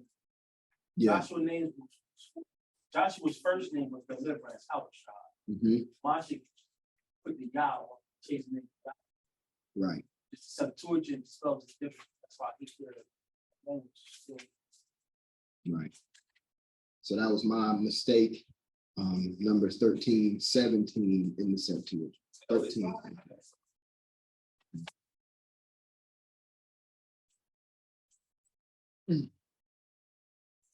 Exodus chapter 4,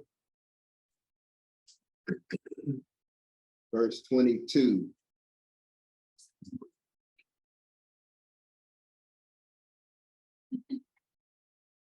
It's IV. IV.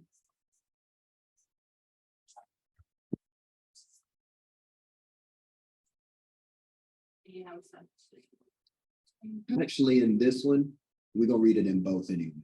We're gonna read it in both.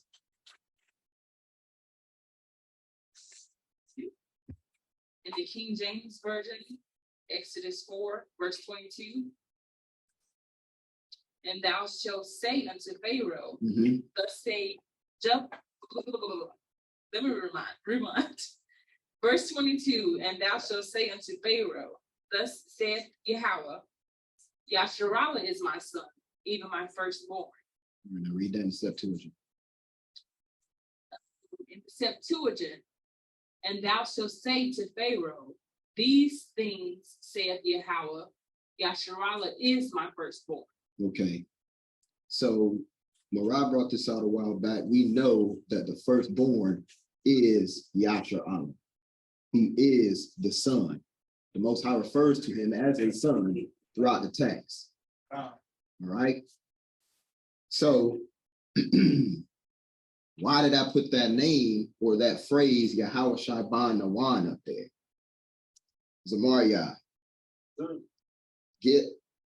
type in, get your concordance ready, and I'm gonna let you know when you get there.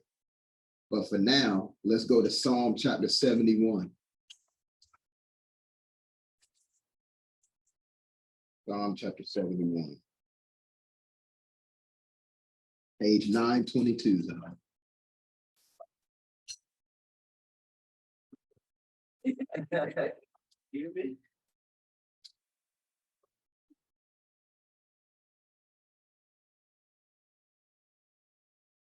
I want y'all to make a note of these last two precepts. So Psalm and Exodus, we're gonna come back to it. We're gonna reference it again, but y'all just remember these two. Shema, just Psalm 71, verse 17. Psalms 71, verse 17. You said it was 922? Yeah. About 740.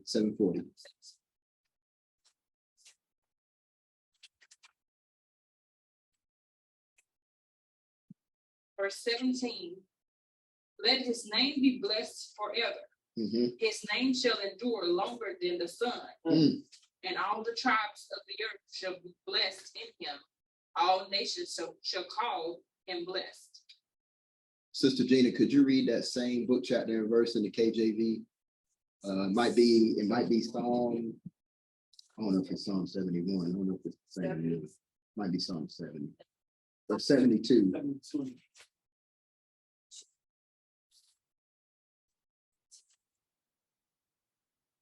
Here's another adulteration, y'all. His name shall endure forever. His name shall be continued as long as the sun. And men shall be blessed in him. All nations shall call him blessed. So it says, his name shall be continued as long as the sun. Read that in the Septuagint. Let his name be blessed forever. His name shall endure longer than the sun. And all the tribes of the earth shall be blessed in him. All nations shall call him blessed. Now, how long is the sun going to endure?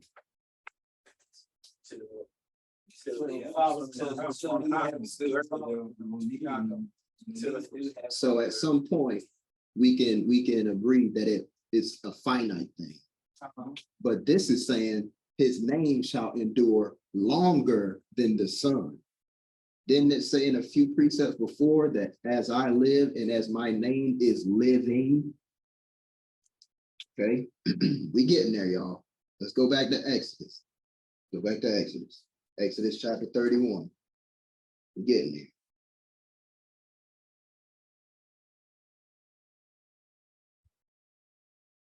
I think it's page 113.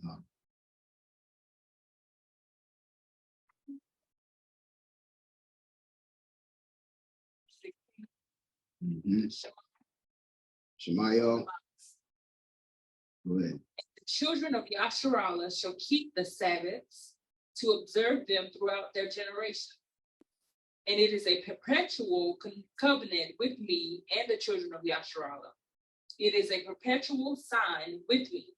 For in 6 days Yahweh made the heaven and the earth, and the seventh day he ceased and rested. Okay, so do y'all see another pattern here? What pattern do y'all think I'm referring to?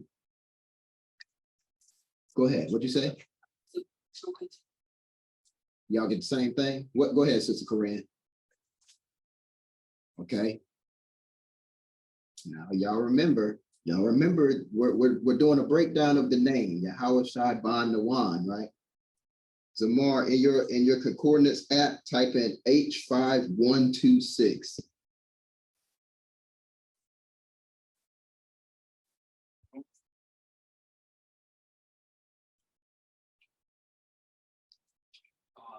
Clicking on the servant Joshua, son of Nun. None. Click on none. Use your mic. Use your mic out.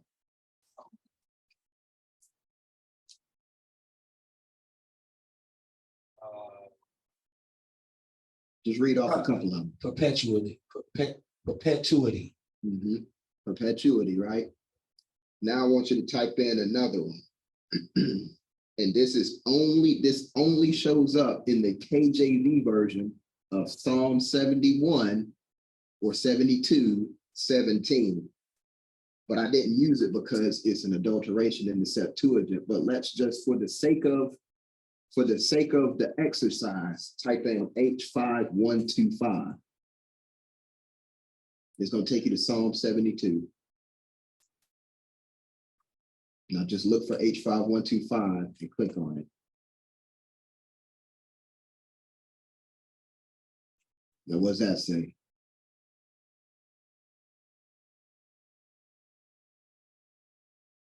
Word is in Hebrew is none. It's to resprout, that is to propagate by shoots. So what that means is to be perpetual. So that means that something was planted, but it was uprooted or taken down or cut down, but it re-sprouted. So go ahead, Chef. Go ahead. It's like you have pruning process. I don't know if you own that. Anytime you in the garden or you have overgrowth, sometimes you have to cut back in order for that shoot to grow. So sometimes the trees out there look like they're dead. And if they've overgrown, if they're hanging over in the street or what have you, you cut them back. Those shoots, it'll sprout and give you more fruit. All right. All praises. So, okay, like a hair trend. Y'all, especially our women, y'all get split ends. It causes your hair to grow slow. Sometimes it might affect it to where it starts dying and falling out. But if you clip your ends, it grows. Even though you're cutting, it grows stronger and it flourishes more, right?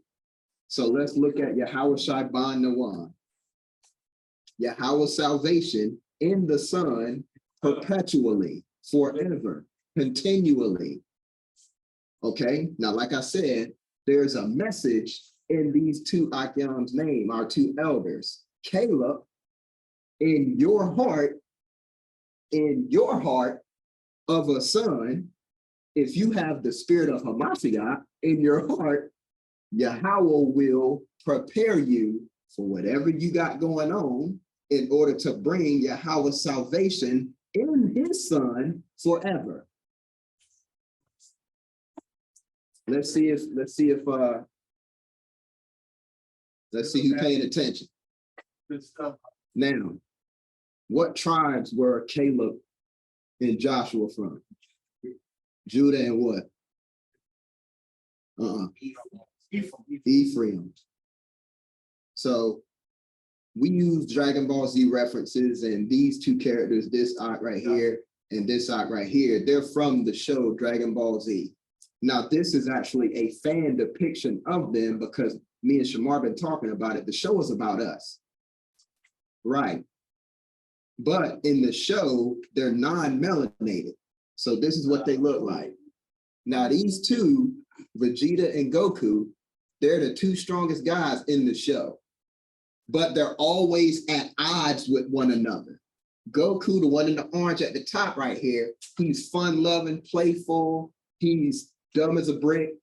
Vegeta, he's the prince of all Saiyans. He's the prince. He's the ruler. His father, King Vegeta, had a planet named after him. Okay, so Yasser Allah, who's the prince, had a land named after him. Now, who is our chief ruler? What tribe is he from? Judah. Okay, so these two who are at odds in this show, they come against some of the strongest, like aliens and all of this stuff, foreigners, strangers, whatever you want to call it. And as their last resort, they have this dance that they do called a fusion. And they come together, and when they do, they can't be beaten almost.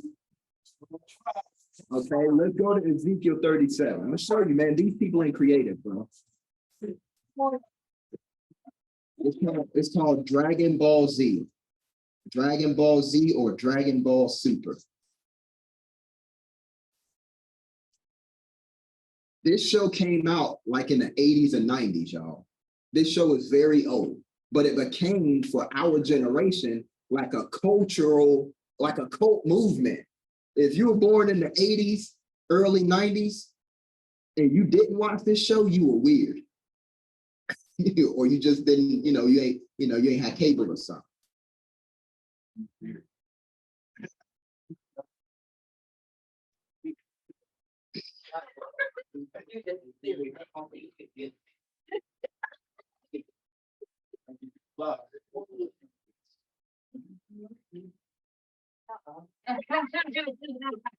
We almost done, yo. We wrapping it up now. We wrapping it up. Man. So, Chef, you back there, Chef? You back there? I want you to read these next two precepts, if you don't mind, sir. You got the Septuagint on you? Okay. If you don't mind, it's specifically, if you don't mind reading from the Septuagint. So, matter of fact, let's have to read this one specifically because there's something else I wanted to show y'all.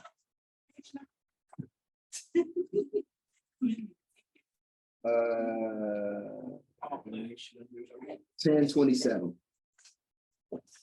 This is Ezekiel 36 in the Septuagint. Ezekiel 36 in the Septuagint. Matter of fact, Chef, could you, because this goes back to your question that you had or your comment last week.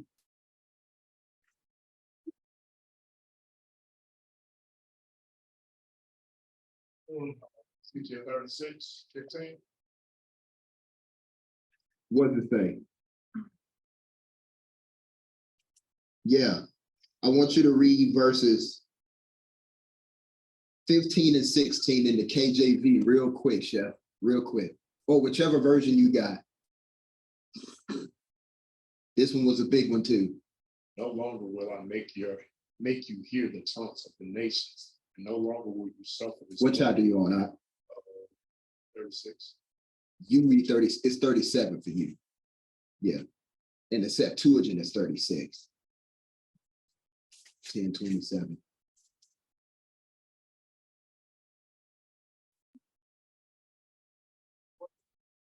Yeah, what page is that? This is in the King James. It's 37. Was 37:15 same yours?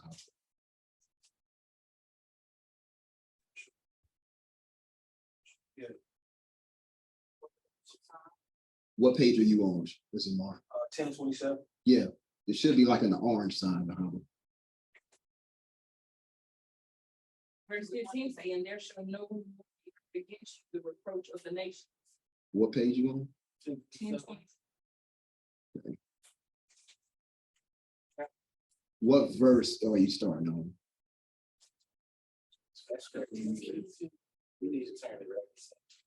Read that. That's in the KJV. I'm trying, there's a reason why I put it there, but I might have put the wrong verse.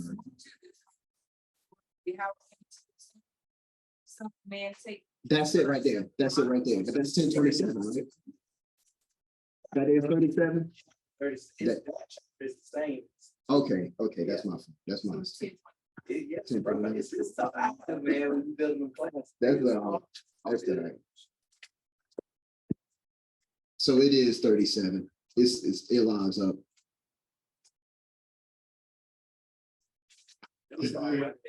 Yeah, for real. All right, Chef. So it's 36 of yours? Okay. So Chef, I want you to read yours first, the 15 and 16. Then Zahaba, I want her to read her. We almost done, y'all. We wrapping it up. We only got 2 more slides after this. And the word of the Most High. Yeah, that's it. And the word of the Most High came to me, saying, Son of man, the house of Joshua dwell upon their land and defile it by their way, and with their idols. Verse 15. Minister to. What verse is it? On the Bible of Ezekiel 36. Oh man, see, I didn't know all that. Yeah, I went into King James. Yeah, if you don't mind, please. But this is for you, Chef, because you brought this out last week. But when I read it in the Septuagint, I said, boom. So go ahead, just 15 and 16, Sister Gina. 7, 15, and 16. The word of the Most High came again unto me, saying, Moreover, thou son of man, take thee one stick and write upon it for Judah and for the children of Israel, his companions. Then take another stick and write upon it for Joseph, the stick of Ephraim, and for all the house of Israel, his companions. 17. Okay. And join them one to another into one stick, and they shall become one in thy hand. So right there, like, I don't know, but sometimes like Christians will try to say, you see that the companions are the Gentiles, but read that in the Septuagint. And the word of Yahweh came to me, saying, Son of man, take for thyself a rod, and write upon it Judah and the children of Yasharallah, his adherents. And thou shalt take for thyself another rod, and thou shalt inscribe it for Joseph, the rod of Ephraim, and all the children of Yasharallah that belong to him. But what happens to the companions? What happened to the Gentiles? This is FUBU, family.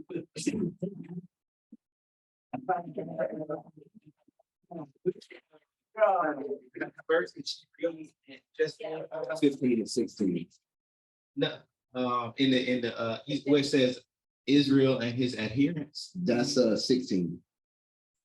Right. So that's what she just read, right? Yeah. Because I'm glad that you brought this out. But if you turn to Genesis 35, because I've had many arguments about this. The debates, I guess. But KJV or Septuagint? Just the KJV. 35, you said? Yeah. Good. But it says right here, it says, and the Most High said unto him, I am Elohim Almighty, be fruitful and multiply, and a nation and a company of nations and kings shall come out of your loins. So it's the same. What? 5 and 11. Right. Oh, I thought that's what I was saying. 35 and 11. You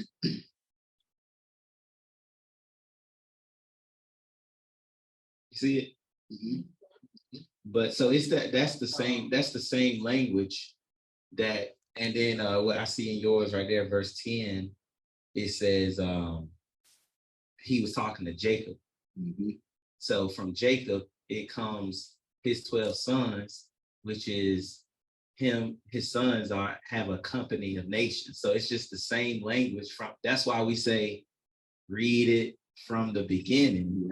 So you keep it in context. So if later on you hear a company of nations, you won't say it's the Gentiles, because your first mention was that Jacob had his sons and they had his 12 tribes, but he said from you will come a company of nations. That makes sense? So Zahaba, if you go back to Ezekiel 37, please, could you continue at verse 17? And let's start at 16 for the people in the back. Son of man, take for thyself a rod and write upon it Judah and the children of Yasharallah his adherents. And thou shalt take for thyself another rod, and thou shalt inscribe it for Joseph, the rod of Ephraim, and all the children of Israel that belong to him. And thou shalt join them together for thyself, so as that they should bind themselves into one stick, and they shall be in thine hand. So you see, once again, this depiction of these two Super Saiyans transitioning into one being to become almost like an all-powerful, almighty being to destroy the wicked, their enemy. Judah shall no longer vex Ephraim, and Ephraim shall no longer envy Judah. Because like I said, these two are always at odds. Vegeta, the prince, he's always serious. He's always calling Goku the dumb as a brick one. He fell when he was a child. When he first landed to Earth, these Saiyans are sent out as one of them are sent to these planets to conquer and destroy them. Because they're a warrior nation. They're a warrior race. But Goku, when his pod landed on Earth, he fell out of the pod when this earthling found him and hit his head, and he got amnesia and forgot who he was. Goku is his American. Exactly, that's where I'm going. So when Vegeta came to Earth because he found out about Goku being there, he called him Kakarot, his real name. And he told him he wasn't gonna call him by his pagan, heathen, earthling name Goku. So he always calls him Kakarot. It's crazy. So two becoming one to destroy the enemies. Keep going, Zahara. Verse 18, it shall come to pass when the children of thy people shall say to thee, wilt thou not tell us that thou meanest by these things? What thou meanest? Then shall thy say to them, thus saith Yahweh, behold, I will take the tribe of Joseph, which is in the hand of Ephraim, and the tribes of Yasharallah that belong to him, and I will add them to the tribe of Judah, and they shall become one rod in the hand of Judah. Yes, to 23. And the rods on which thou didst write shall be in thine hand in their presence. And thou shalt say to them, thus saith Yahweh Elohim, behold, I will take the whole house of Yasharallah out of the midst of the nations, among whom they have gone, and I will gather them from all that are round about them, and I will bring them into the land of Israel. And I will make them a nation in my land, even on the mountains of Yasharallah. And they shall have one prince. One prince. Who's the prince, y'all? Okay. And they shall be no more two nations. They shall be no more what? Two nations. Okay. Neither shall they be divided any more at all into two kingdoms. Okay. That they may no more defile themselves with their idols. And I will deliver them from all their transgressions, whereby they have sinned, and I will cleanse them. And they shall be to me a people, and I, the Adonai, or the Most High, will be to them an Allah. Okay. All right, so I appreciate that. Now we know that the Most High's law, his Torah, is the mark of the chief spirit.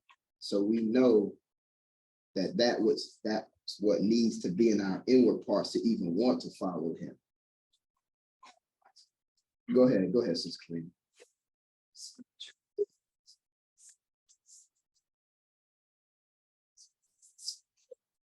This verse where it talks about the scepter shall not depart from Judah unto Shiloh. Mariah, you want to speak on that one? That verse, sis, is corrupt. The verse doesn't even mention Shiloh coming. So it's just this is high level stuff right here. But no, it doesn't. That verse, so Shiloh comes corrupt. And that verse is corrupt. It's crazy. Yeah, it just comes. Is Genesis, go ahead, bring it out. Yeah, Use a mic, this one is, it turned up, this one is best. This one works. Yeah, so Genesis 49, Brenton's says, Judah, thy brethren have praised thee, and thy hand shall be on the back of thy enemies. Thy father's son shall do thee reverence. Judah is a lion's whelp. From the tender plant, my son, thou art gone up. Having couched, thou liest as a lion, and as a whelp, who shall stir him up? A ruler shall not fail from Judah, nor a prince from his loin, until there come the things stored up for him, and he is the expectation of nations. See that says, it didn't even say to a child. And it didn't even say the scepter either, right? That's why we prefer the Septuagint over these other translations. Or the part about beautiful.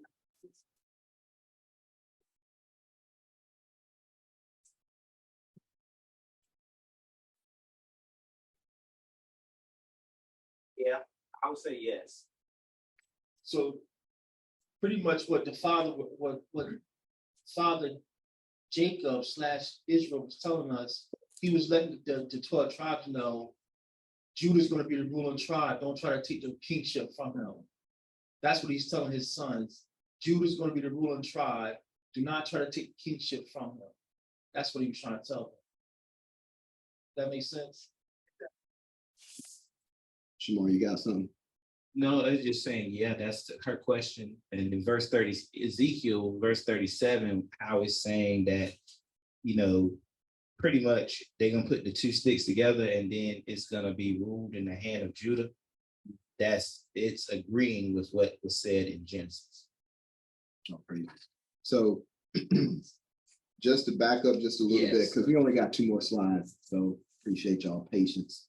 Yahweh Shabban Nawan can also be read. I didn't have enough space to put it, and I didn't want to just put a whole bunch of Hebrew and melt everybody's brain. But just in his name alone, you can see Yahweh's salvation in the Son forever or perpetually, but you can also see Yahweh's salvation to the Son. That's why we read the precept of Israel being my firstborn.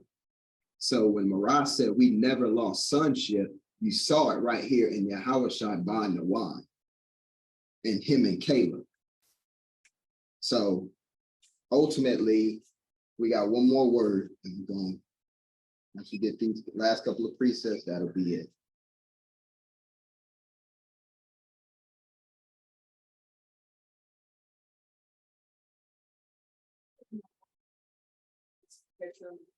Yeah, Nawan is perpetually, or you can see, back up a little bit. You can see it as forever, perpetually, because you see a seed secured to life. You see that? So the seed, which is Israel, is secured to life, secured to the Most High. The Most High is eternal. I was thinking when I seen it for the first time, that's why I love this. I seen it as infinity times infinity. See, forever and ever. See what I'm saying? Because the Y can be and. I want to just say this because I guess with all the time that I have available at my job, reading the Bible, Make you want to start over, though. it's crazy. I just randomly, like, my spirit just kept going. I wrote down perpetually. It's on this piece of paper. Witness, I see. And it literally says, She wrote perpetually, forever, forevermore, etc. and I don't know what was in my spirit of, I had to put perpetually down, and I'm like, When'd you write that down? that was probably maybe right after the last class. So it's been between this time. And we've not talked about it, y'all. This is my first time hearing this. That this is coming. It ain't weird. It's not even. It ain't weird. It's just the Most High. It ain't weird. I said I walked in the right? not only were like the brothers want to sometimes bring the word out, but I was like, okay, Most High, what are you saying with this whole perpetual thing or this forevermore? And I said, well, maybe I'm just gonna start writing it down, and if you just continue to add, maybe this will be later on, 10 years from now. Maybe one of my first classes of being able to explain or pull out how this book talks about perpetually or forevermore or forever, which means that it does not end. And I think I was trying to tell my coworker that before, because they always are talking about how the law, statutes, and commandments are done away with. But I'm like, even when he's saying, teach it to your children and your children's children, or it's even talking about forevermore, it just, something in my spirit just said, write it down. And I just wrote that down, perpetually, forevermore, forever, etc. And I said, I'm gonna pause, and whatever comes out, I even wanted to look up to see how do you write this in Hebrew. So the fact that it's coming out, I just want to say that this is just the Most High. Yep. All praises. Oh. All right. Y'all got this. Y'all got this right here. We almost done, y'all. I promise.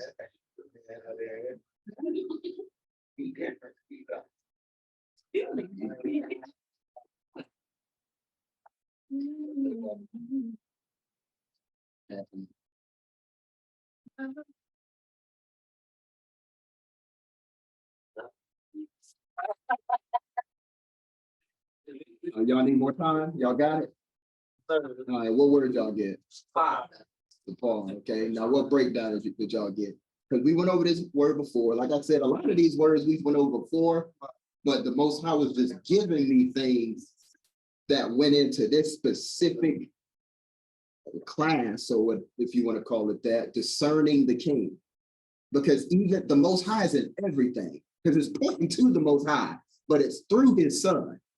The Most High is in everything. In his language, it just emphasizes it even more. So what do y'all get in context with discerning the king specifically?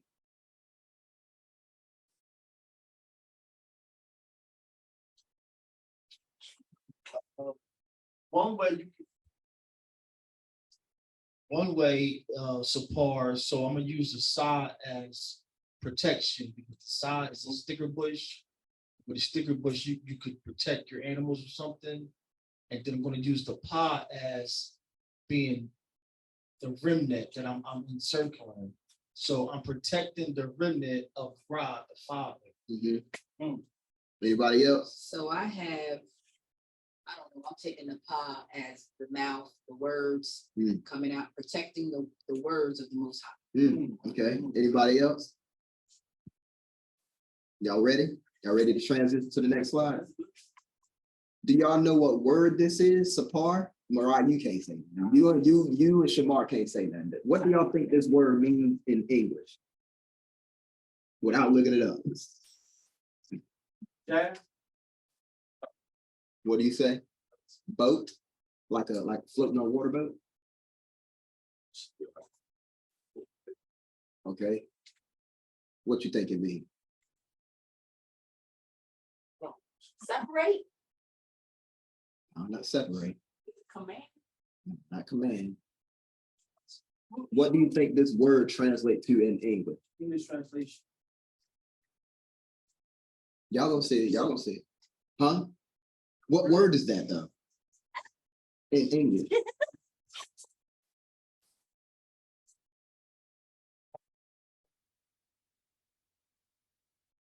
Y'all ready? Y'all ready to transition? No.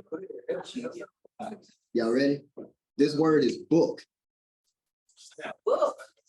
This is the word book. Sefer. Sapar. Now, like I said, the Most High is in everything. I'm gonna show y'all what I mean. Sapar, the written word or image of the chief. Now the sticker brush, Mariah said that it's like you can write or you can like chisel it. It's a chiseling tool. We know the Most High name probably somewhere chiseled in stone in heaven somewhere. But the pa is like an outlining. It can also mean a word. So that outlining can represent an image of something. Y'all ever did those little, y'all ever traced something before? Like use that. Yeah, so you use the tool to outline or trace the image of the chief, write his words. Now, who's the written word of the Most High? Yeah. The volume of the book, man. Let's go to Enoch chapter 69. Because I'm gonna show y'all what the Most High, just Most High showing me. Like I said, some people don't subscribe to Enoch. But this specific precept blew me away. And I wasn't even looking for it, but it just goes to show you that the Most High, when he wants you to say something, he gonna just continually give you things to continue to like further bring the point home. So, Marianne, you mind reading this for me? Enoch 69.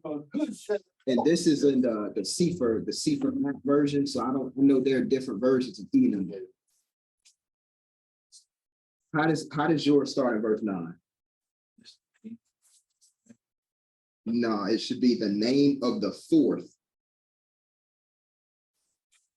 It's in the Sefer app. Shamar, you mind reading that? Get Ecclesiastes 12 for me then, Marianne, because you're the one who brought this out, you and Chef. So all praises for both of y'all mighty men of the Most High in the Spirit, man. Mighty men in the Spirit, man. Enoch chapter 16. Mighty men of the Lord. So in the Sefer app, Marah, Enoch chapter 69. I think it's the R.H. Charles version. Is that right? I think so. Yeah. The R.H. Charles version. Shemai? Go ahead, Shemar. 9 through 16. The name of the fourth is Penuel. Am I saying that right? What would you say? Penuel. Penuel. I see. That's what I was thinking. Was that what it would say if it was KJV? 16. Yeah. Or Panwa Allah. Panwaya. So these are the names of the fallen angels, the fallen Malachim that perverted the men in the earth, that perverted people. The Panwaya would probably mean separated from the Most High. No, because they didn't get renamed right now, so in heaven they're still known by their heavenly name. So Pamela, he was the face of God. Yeah. Oh, okay. So you see why though, right? Like Pa and the Wa, the Pa separate. Like just shows you that shows you there's a negative and positive connotation. But let's see what this fallen angel did specifically, verses 9 through 16. And then he discovered to the children of men bitterness and sweetness. Mm-hmm. And he pointed out to them every secret of their wisdom. Of whose wisdom? Of their own wisdom. Not the Most High's wisdom. Right. Okay, keep going. He taught men to understand writing and ink and paper. Therefore, numerous have been those who have gone astray from every period of the world, even to this day. Keep going. For men were not born for this, thus with pen and with ink to confirm their faith, since they were not created except that, like the Malachim, they might remain righteous and pure. Because like the Malachim, when Father Adam was in his glorified state, you think he needed to write something down to remember it? All right. So we saying Sapar, book, that word directly reflects the Most High. Let's see why. Keep going. Nor with death, which destroys everything, have affected them. But by this, their knowledge, they perish. And by this also, power consumes. So because of sin, all these men got an opinion. They write their own vain imaginations in these Sapar, these books. False images.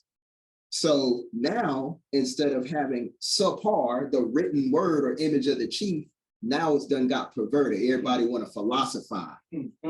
Everybody wants to have their own perspective of how things are interpreted, instead of just Sapar, the written word of the chief. Go ahead, Mario. Which is the reason I believe it says in Isaiah 29. Give him another. That those batteries dying. This one about Block, yeah. Which is the reason why it says, I believe it's in Isaiah 29, where it says the fear of the Most High is taught by the precepts of men. Wow. So yeah, you have something, Shamar? Oh, Use your mic. it just goes to confirm to me every time we read Enoch, and we might text each other like, "Oh, you see this?" Yeah. How is it not like a legit book? So, Like I say, y'all, I'm just showing y'all what the Most High is showing me. So, I'm just showing y'all what I see. I ain't even gonna put it on the Most High. All praises if it's the truth. But I'm just showing y'all what I see. Does that make sense? Y'all with me, man? We finishing it out. This is the last slide, y'all. All right, Marianne. Now we can go to Ecclesiastes chapter 12. I know exactly where you go. Yeah, because when you brought this out, it justified Enoch. So this is what Shemaria was talking about. Well, if it ain't a real book, why is it you see similar language in other books? Ecclesiastes 12. Shemai, go ahead. 12, verse 12. Moreover, Oh, you need a mic. Somebody give him a mic. Ecclesiastes 12:12. And moreover, my son, guard thyself by means of them, of making many books. Could you start at 11 up? 11, yes. The words of the wise are as goads, and as nails firmly fastened, which have been given from one shepherd by agreement. And moreover, my son, guard thyself by means of them, of making many books, there is no end. And much study is a weariness of the flesh. So a goad, like an ox goad, is kind of like a shackle. What it's saying, he's saying that wise words, all of these books, it's a burden. It'll make you weary. Think about how we feel going through all these precepts, going through all these hours of study and breaking it down. That's wearisome. That's why y'all think the Most High said, those who aren't faint-hearted. We just read that in the Marriage Fellowship. You got to endure until the end, but he made it simple for us, though. Go ahead, Mario. And, just to bring that into context, because I've heard other people argue that, well, see, it says you don't have to study that much. No, that's not what it's saying, because in Joshua, the Most High is not going to contradict himself, because in Joshua chapter 1, he told you to meditate in this word, right, day and night. Right. Okay. Right. I think in Deuteronomy, he told us to, teach it, and I'll going to bed and now getting up and teaching it to our children. So this study of these books is something else. Something else. Sapar. Okay. The written image of the Most High Chief. Everything else is vanity. I don't care about your Quran. I don't care about your Seventh Day Book of Mormon. I don't care about your Jehovah's Witness book. I really don't even care about this Bible. You go. Go ahead, go ahead, Chef. Then. Just to land back off what Brianna saying, in keeping it simple, when you are in a relationship and you have a partner, you do your best to spend time with them. Yeah. So you think, well, speak for myself, we want to give Most High leftovers. Like, we want to spend time with them after I done spent 2 hours watching the movie. Right.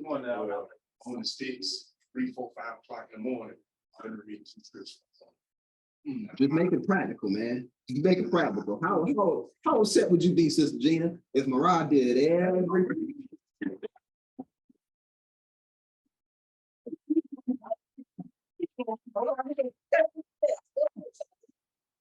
But women, y'all on y'all day off.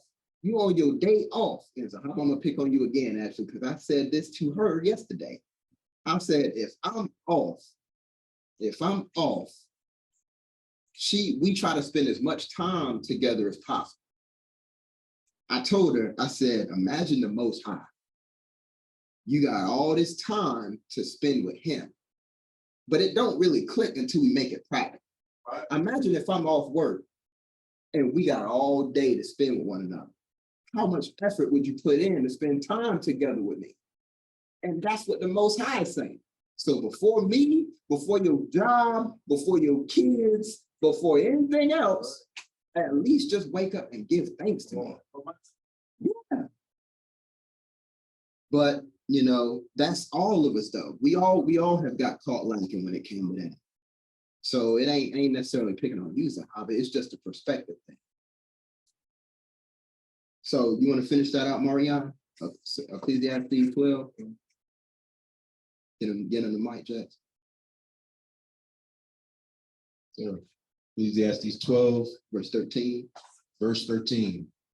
Well, let's start at verse 11 again and go out. That's cool. That's cool. The words of the wise are as goad and as nails firmly fastened, which have been given from one shepherd by agreement. And moreover, my son, guard thyself by means of them. Of making many books, there is no end, and much study is a weariness of the flesh. Hear the end of the matter, the son, fear Elohim and keep his commandment, for this is the whole man. For Elohim will bring every work into judgment with everything that has been overlooked, whether it be good or whether it be evil.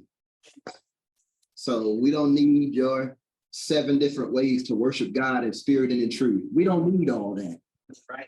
Why isn't every Christian pastor writing books, but the main book they should be reading out of, they don't even look at? They don't even read the whole book.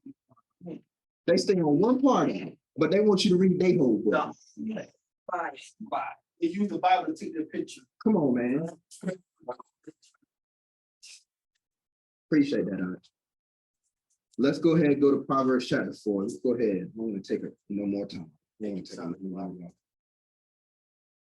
Proverbs chapter 4. In the Septuagint. And the Septuagint is page 791. Case.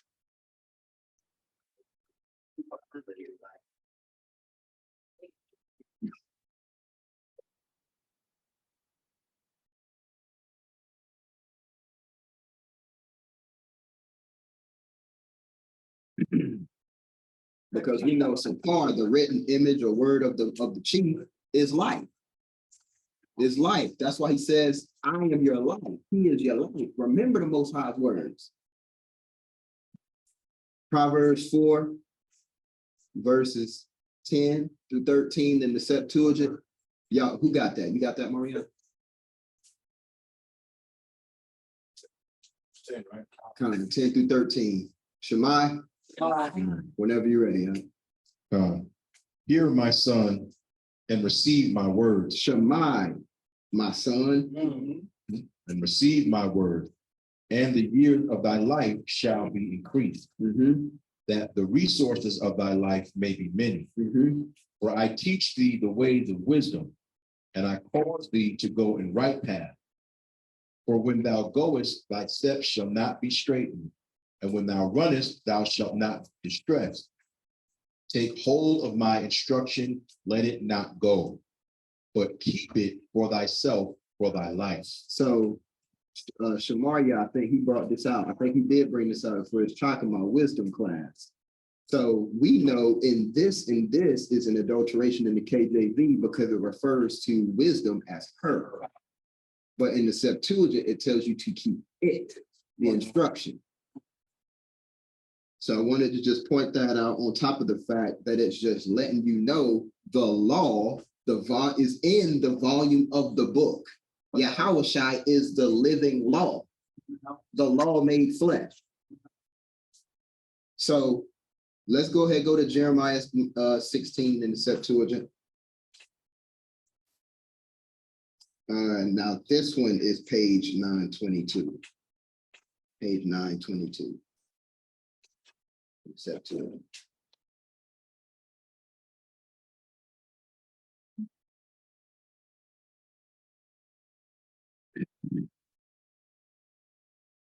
Shema, when you're ready. You ready, Marianne? Whenever you're ready, y'all. Say verse what, 9? 9 through 13.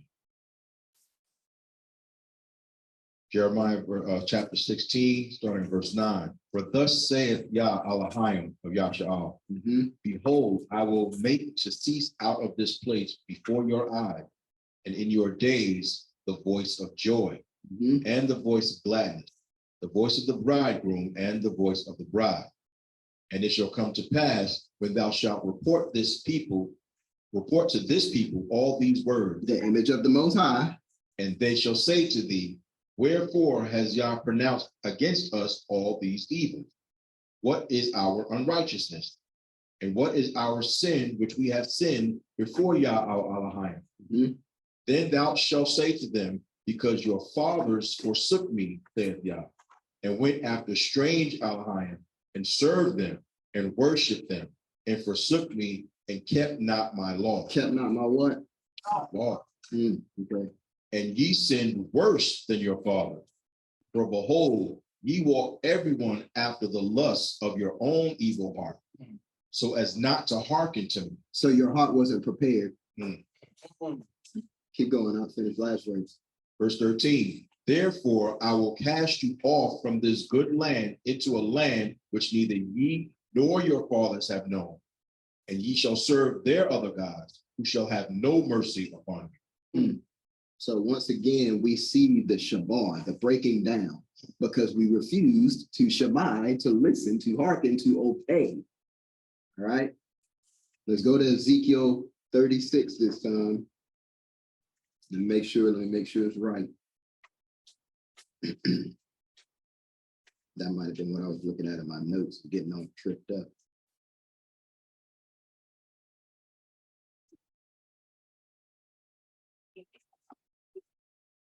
Yeah, that's it.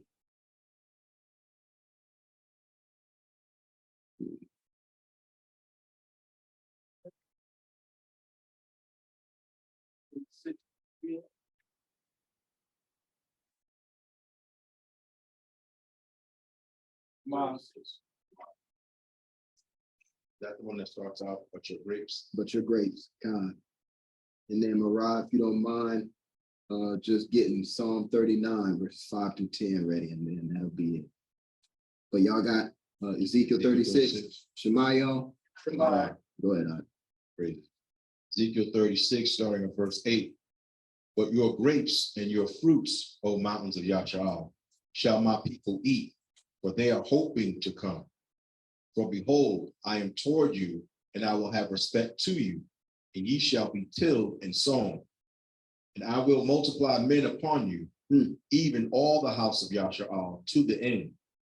And the city shall be inhabited, and the desolate land shall be built upon. So right here, we see the shabar. We just read that, the breaking down in Jeremiah 16.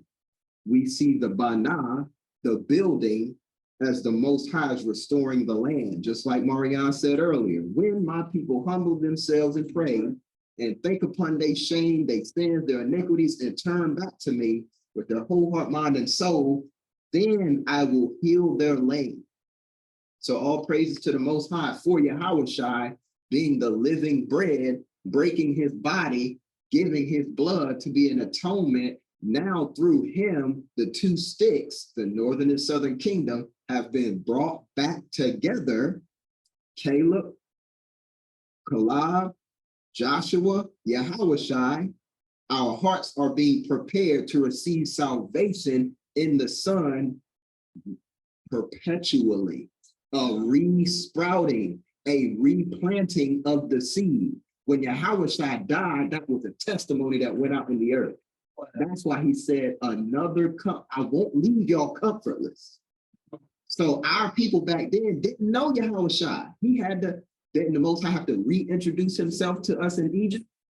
Yahushua reintroduced them to the Most High, replanting the seed, Nawan, reestablishing the seed.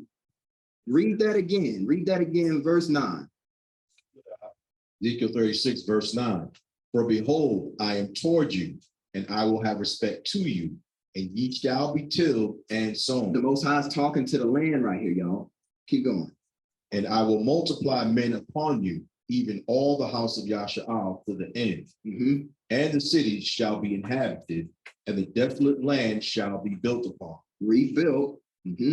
Verse 11, and I will multiply men and cattle upon you, and I will cause you to dwell as at the beginning, and will treat you well as in your former times, and ye shall know that I am Yahweh. Now, before he finishes that, what former times is he talking about?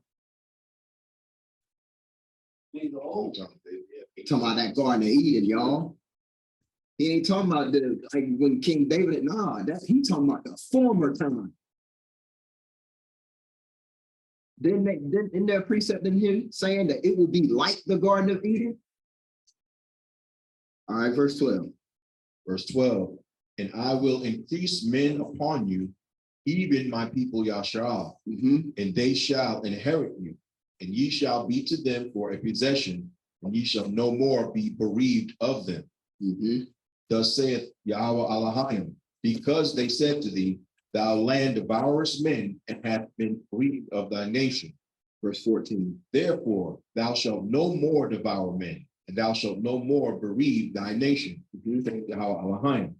And there shall no more be heard against you the reproach of the nation, and ye shall no more bear revelings of the peoples, saith Yahweh Elohim.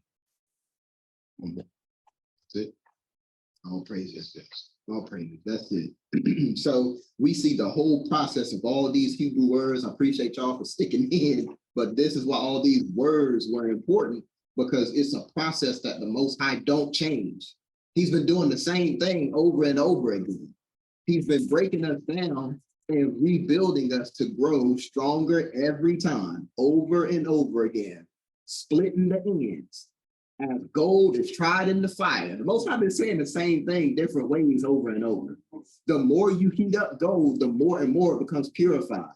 The hotter it gets, the more those hard drosses that's hard to come off comes off, because there's not too many burning points like gold. Gold melts. A lot of other things just burn away and are consumed. That's why it says gold and silver, but there's wood, hay, and stubble too. So let's finish this off. Psalm chapter 39, verses 5 through 10 in the Septuagint.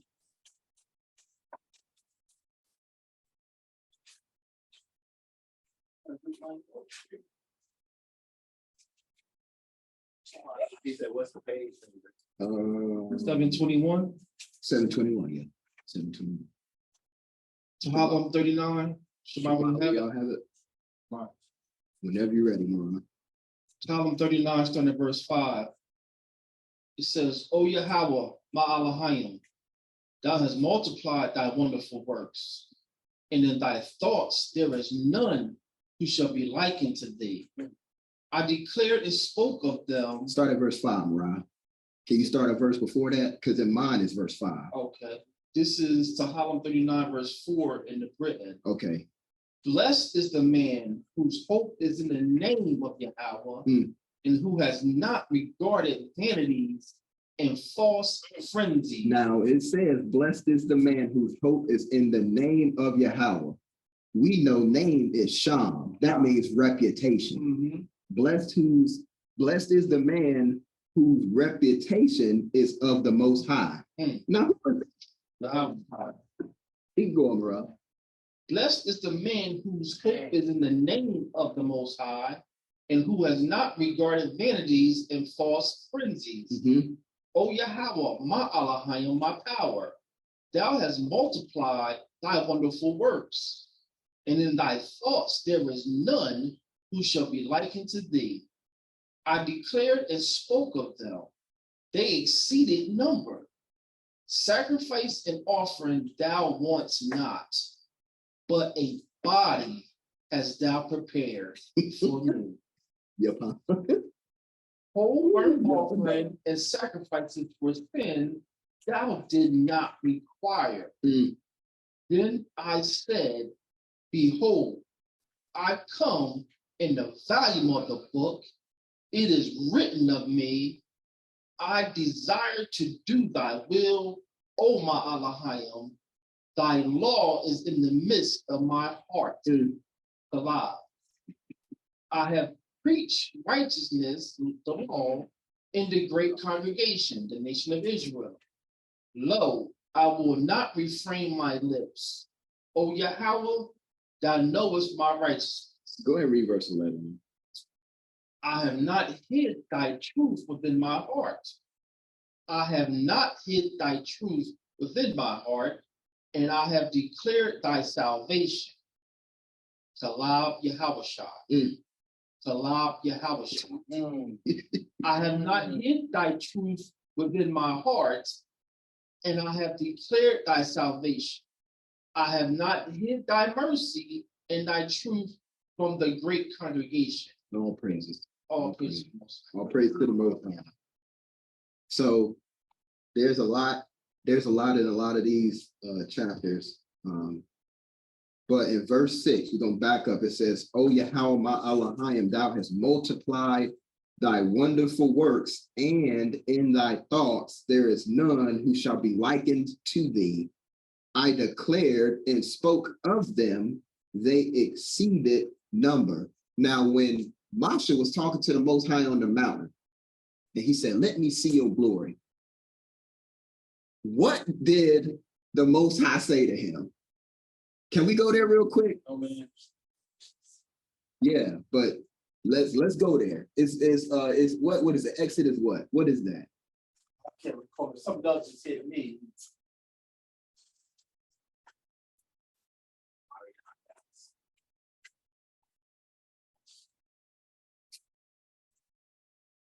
When he hitting the rock, Yeah. Exodus 33. What's that say? Get a mic. Get a mic. In Exodus.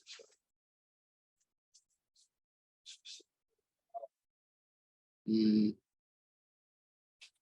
Depending on what you think. Well, I can start reading 33. But maybe try 11. You can start at 13. Yeah, 12. Yeah, I think it's 12. Okay. Start at 12. Yeah, start at 12. Start at 12. Exodus 33, verse 12. And Moshe or Moses said unto Yahweh, see, thou sayest unto me, bring up this people, and thou hast not let me know whom thou wilt send with me. Thou wilt send with me. Yet thou hast said, I know thee by name, and thou hast also found grace in my sight. Now, therefore, I pray thee, if I have found grace in thy sight, show me now thy way. Okay. Go down to verse 19, all the way to 19. And he said, I will make all my goodness pass before thee, and I will proclaim the name of Yahweh before thee, and will be gracious to whom I will be gracious, and show mercy on whom I will show mercy. Keep going, all the way to 19. Yeah, that was 19. Show me thy glory. Did you read all the way to 19? Nah, read all the way through to 19.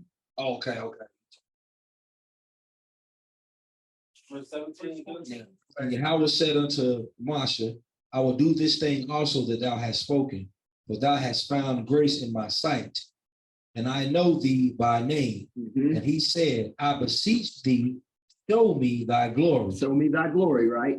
Keep going, 19. And he said, I will make all my goodness pass before thee, and I will proclaim the name of Yahweh before thee, and will be gracious to whom I will be gracious, and I will show mercy on whom I will show mercy. All right, Shamar, could you read verses 18 and 19 in the Septuagint? It says, verse 18, and Moshe says, manifest thyself to me. And Elohim said, I will pass before thee with my glory, and will call by my name Yahweh before thee, and I will have mercy on whom I will have mercy, and pity on whom I will have pity. Y'all see that don't make sense? Yeah, I was gonna say that too. So Go ahead, Nora. So what do you? That's not. Yeah, it is. You good. You good. Check 1, 2. Check 1, 2. So this is not making sense the way it's reading. So we got to put it back. I don't like. Microphone check. So this is not making sense in the English language. So when we put back on our Israelite eyes, my goodness. So verse 17, he says, and the Most High said to Moses, I will also do this thing for thee, which thou hast spoken, for thou hast found grace before me. And I know thee above all. And Moshe says, manifest thyself to me. Mm-hmm. And Yah said, I will pass by before thee with my glory. Mm-hmm. And I will call by my name the Lord. The Lord is lowercase. So he says, I'm going to pass by you with my glory. Who's the glory of the Most High? Come on, man. Y'all don't know how powerful this is. My goodness. Then he says, Moshe says, manifest yourself to me. Didn't Yahweh say he would do it? John 14:21, I will manifest myself to you. This text is FUBU. Man, the Father just sent the Son, the first Yasharallah, walk before Moshe, showing my glory. He sent the first Yasharallah to walk before him. Didn't he say, I will proclaim the name? He said he would proclaim it, right? Didn't we just read this in Psalm? That's what we came for. Proclaiming the works. What was that? Let's read it again. No, we got to do this. Good. The whole title of his two-part series is Discern the King. You can't discern the real king without the Son. The Son just went through Moshe to show him the glory of the Father. So you can't discern the true king if you don't know the Son. So that's why it's important to come back to the Hebrew while we did all these exercises, because there's power. We're going to end it off with the prologue of Sirach. We're going to end it off.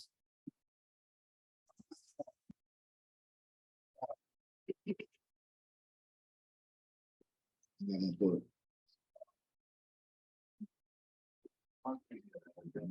let me get it. Oh, no, just your red. Let me get your red. And all we're gonna read are just pieces of the prologue. We're not gonna read the whole prologue. We're gonna read pieces of it. Tomorrow, whenever y'all have it, y'all ain't gotta wait on me. Just the prologue of Sirach.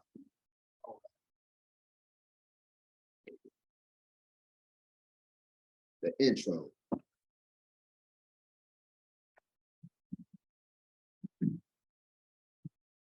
Ready out. You got your mic. This one's not working, right? Yeah, you good. Yes, sir. This is the prologue, the wisdom of Yahushua, of Sirach, or Ecclesiasticus, prologue of the wisdom of Yahushua. We're going down, starting at for the same things, right? For the same things uttered in Hebrew and translated into another tongue have not the same force in them. And not only these things, but the law itself and the prophets and the rest of the books have no small difference when they are spoken in their own language. It says no small difference. So there are big differences when you read this in Greek, English, as opposed to Hebrew, Ibaria. But I'm gonna back up.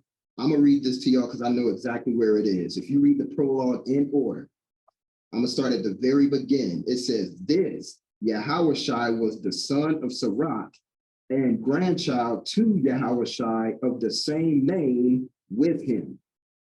But when you go down the same little pillar or column where it says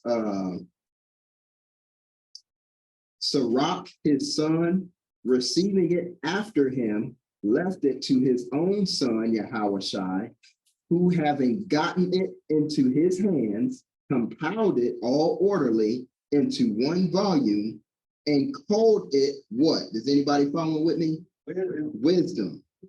Intituling it both by his own name, his father's name, and his grandfather's, alluring the hearer by the very name of wisdom. Did y'all catch it? So the very name of wisdom is Yahushua. So with that, I yield y'all. I appreciate y'all time. Give all praise, honor, and glory to the Most High. In the name of Yahushua, for he is good, for he is good, and his mercy endures forever.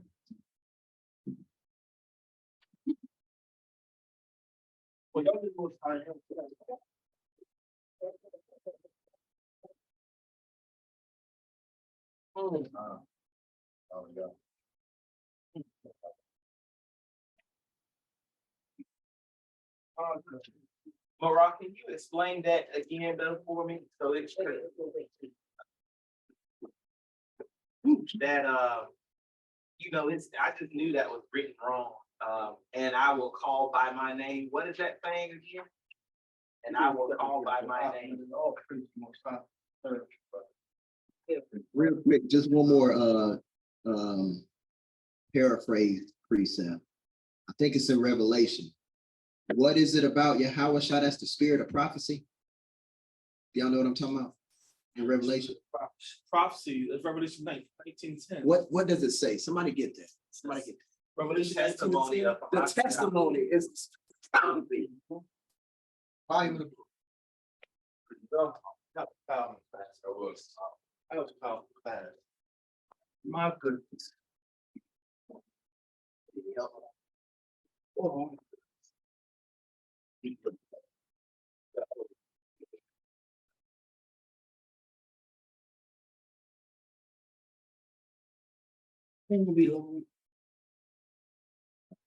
Sister Gina, we gonna take it back to the old school. You gonna have to come up here and eat with them, sit down. Like this. Yeah, after this wife sit up front and eat.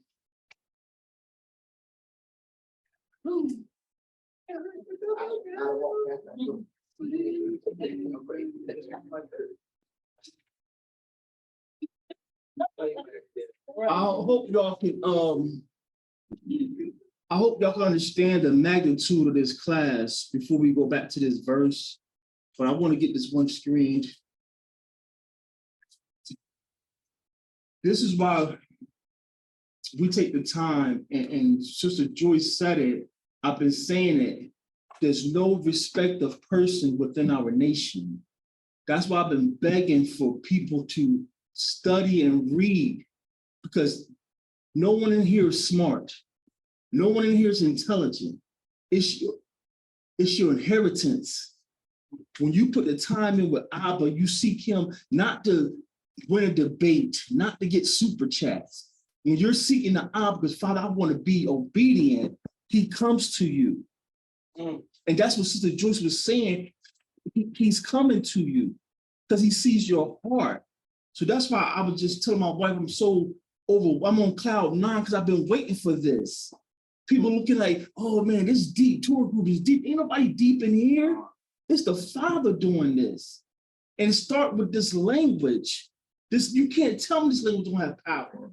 So just with this word sapar, Nariah broke it down to be the written image of the Most High. His word is his son. This is enough to last you 2 years to eat on. This is powerful, family. This is powerful. That's why I've been telling y'all, like the other brothers who are seasoned, ain't no point of having these online debates and discussions. These people don't understand the text. Just because you go ahead and breeze, not to be uppity and big-headedness, just go ahead and breeze past them. They don't know the language. They're not getting these Hebrewisms. So it's no point, if you're studying and put the time in, just pray for those people you see post stuff that you know is wrong. don't you try to reach out to them, they're gonna puff, they think they know the Bible. And like I said, I know you know that Bible is garbage. You're not getting this understanding from this Bible. It's coming from on high. So we're gonna break down this verse, and we're gonna break bread and eat. Let's go back to it and let's read it again. Exodus, where Masha says, ask the Most High to reveal himself.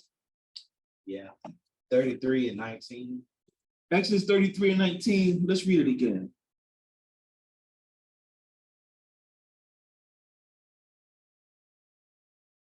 Exodus 33 and 19. It says, and Elohim said, I will pass before thee with my glory. So when I read, because I was reading it to myself, I said, okay, that's Yahweh Shai.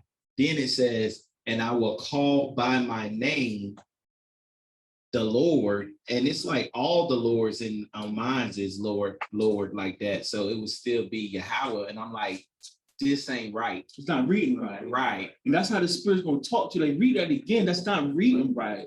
So what the text is really saying, he says, I'm going to pass by you with my glory. Yahweh. So we know that's the Son. And then he says, I'm going to call by my name. Well, the first person named Yasharallah was who? Yahweh Shai. Yahweh Shai. So we're like the, you know how some men name their sons the third and the second and the fourth.